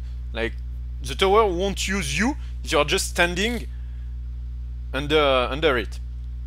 If you can't win a 5v5, let them die as 4. You don't need to pick a fight which isn't worth it. You don't need to die in the process. If you know for a fact that you will die because you won't be able to win this fight, let them die. If you can't contest an objective, let them die. If you can't defend a push, let them die. Pretty clear. Do not listen to what people are saying. Do not listen to what people are saying. Not because you are smarter than them, not because you are looking down on them, but just because by playing this guide, you are playing with a very, very different playstyle. And most people, just judging by the fact that you won't gank before min 7 or 8 and taking the buff, will take you as a troll. You won't get constructive comments in game. Do not listen to people. If people are telling you to do something, do not listen. You know what is good and not good. You know with your own judgment what you should be doing. Do not listen. If someone is losing his lane badly and is telling you, the opponent jungler ganked me and I am so behind and I will lose the game because of you, fine, okay, you got it. You ignore the guy, you keep playing. Okay, do not follow orders. You are your own master. Your KDA, despite what everyone says, is a very good indicator of how well you are doing. If you are doing 5-0-20 or 20-05, even if you lose the game, okay, even if you lose the game, you have applied a lot of concept, and it's most likely because you made one mistake, but it doesn't reflect the whole game. The score is really important. Same thing, if you went 0-5-2, but made a good play in the end of the game with one of the 2 assists and allowed your team to win, you still had a pretty bad game, even though you made them win. Like, you need to watch the game as a whole, and the KDA is a pretty good indicator about it. It's not perfect, but it's pretty good. And finally, do never surrender. Why? Because the time you will spare by surrendering isn't worth it. Because even if you win only 10% of the games you consider lost, you are considering lost, it's way worse because you are saving the time of 2 games, the one you will win in order to go back to your previous ranking, and the one you could have played in order to go back to where you would have been if you have had one. I think it's pretty clear. The idea is like, you will be surprised by how much you can come back in a game if you are playing extremely safe and let the opponent team misplay. You are an extreme beast in terms of endgame with Warwick. Do never surrender. Never. Relativizing the result. You can't win every single game. Understand that even though you are playing godlikely, you can't win every single game. You can't play perfectly every single one too. It's relatively logical. Even the best player can be 100% of the time perfect on their characters. If you lost the game, it's your fault. Like, there is always something you could have done better. Always. Do not go for, hey guys, I went 6-1-17, like I died only once and it was fucking awful because my team was trash. No! No. If you are losing the game, you have always a part in it. Always. If you won the game, do not say that you won it alone. Okay, come on. Your team lost the laning phase and they managed to come back and to keep their morale up in order to win the game. It's a pretty huge deal. You should be thankful for these people not to have let you down and to be able to play with you till the end of the game. You never win alone. Never. It's always because of your team, to some extent. You could always have done something better. I already said it, but it's important to stress it. I like this one. You are... Okay, I might be the first one to tell you so I apologize in advance. You are bad. Like, extremely bad. Terrible comparing to the best player in this game. And it's also my case. Like, I am terrible. The fact is, you are always the terrible player of someone. If I'm telling you this, it's just because I don't want you guys to go on the forums to tell, like, to be like all of these people who are telling, okay, I am stuck in Elo L, because if I had been power level to the next league, since the people are playing better, I would be like in my environment and I would be performing better. No, like, that doesn't exist. You are in the place you are belonging to. The fact is, please understand that if the level is higher on an higher league, it's also the case for the opponents. Like, there is no reason for your teammates to be better than your opponents just because you are going up in the leagues. The only changing variable you can control is your team play, and if you are a good player, you will have 55% of win, which is enough. Not 75, not 80%, 55, and you will go through the leagues with this.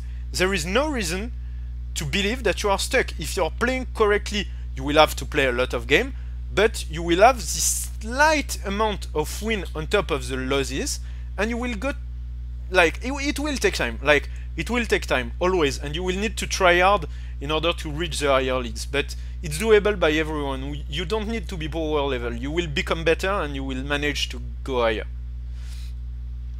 And last one, being behind, in terms of gold and EXP, isn't a justification to overlook this guide and attempt stupid plays.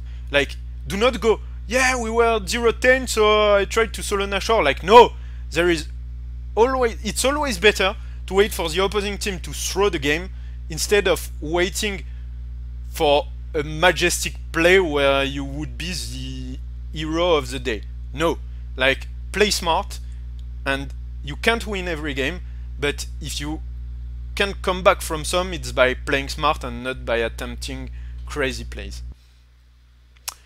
So here is for the general tips, and we are in the end of this guide.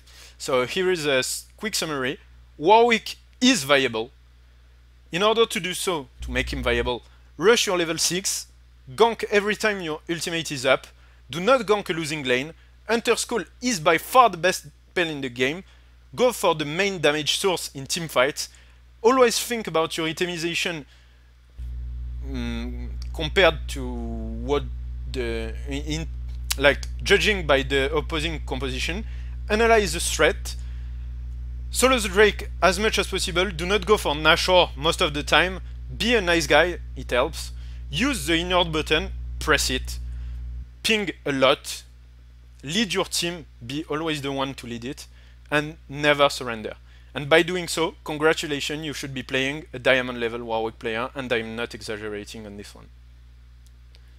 You should be. Stream schedule, if you are interested. Starting tomorrow, I will stream every day starting 10 AM PST till midnight PST. That's quite a lot, but I'm hoping some of you might be interested in following the solo queue games. I will most likely stream solo queue games and commentate them in English in the process. The full stream will be in English starting tomorrow. If you liked this guide and find it useful, you can follow me on Twitch. You can follow me on Facebook at facebook.com/IamCruor. You can follow me on Twitter at twitter.com/IamCruor, and on my YouTube channel, where I will be uploading the VOD and the guides at youtube.com/IamCruor. I will use the social media in order to give you information about the stream if you are interested, like the news, the hours of streaming, the schedules, probably session I will miss just because of random events. So, you know, like every other streamer. And finally, I would like to thank every one of you who stayed till the end. It really helps, like it's really motivating. I did an AMA this afternoon on Reddit. It was such a morale boost. Thanks for all of you who read it and even commented it. Thanks for the votes too. Thanks for watching till the end, and I'll finish with the majestic quote of Warwick: "It's only fun if they run."